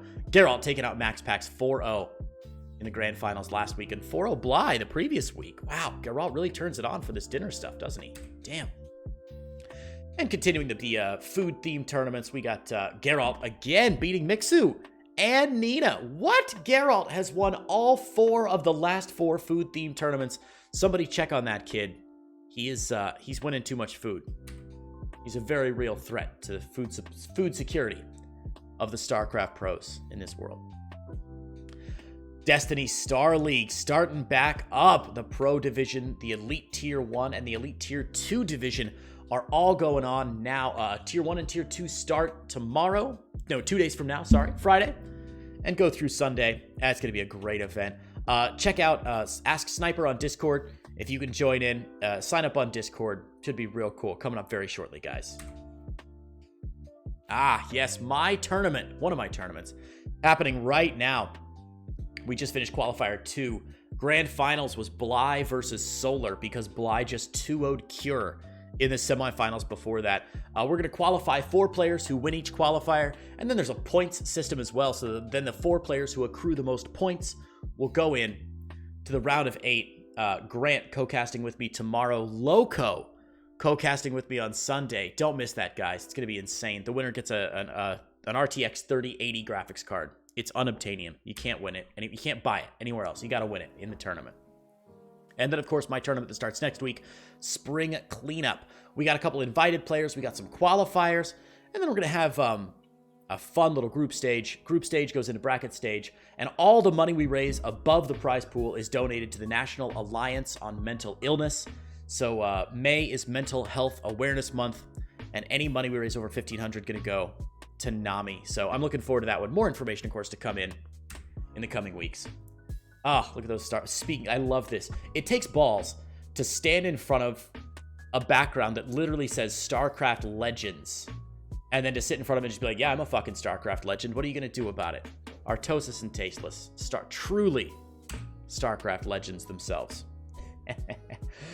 We're back to Brood War. The Gosu League for the Bombastic Star League starting up here on April 8th. At least I think that's April. My Spanish isn't great. Looks like P-Tac and Julia moving over Jaeyoon and Tim. That was Saturday.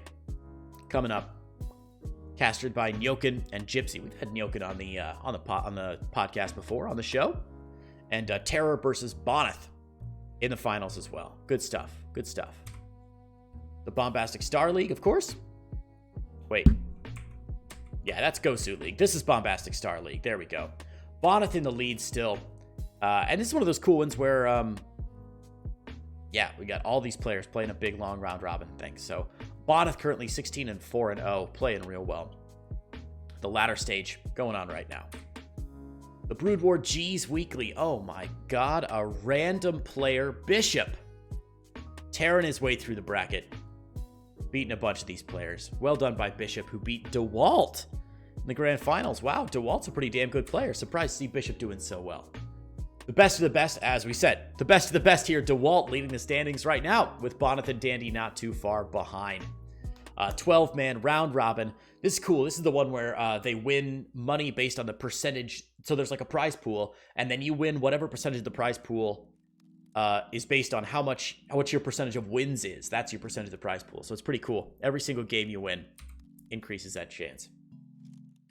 Here's the good news for the ASL we talked about at the beginning, that I teased at the beginning of the segment. Tastosis, of course, released their first ASL cast thanks to you. I think it's got to be over 1,000 Patreon supporters now. They're making like 12 grand a month for this ASL cast, and it's sick. It's sick. If you guys aren't supporting it and you love the ASL, what are you doing with your lives? What are you doing with your lives? You're watching This Week in StarCraft. That's what you're doing. Guys, thanks for tuning into this segment of the show. Hope you enjoyed this week on the Pylon Show. We'll be back next week with even more great news from This Week in StarCraft. We'll see you very soon.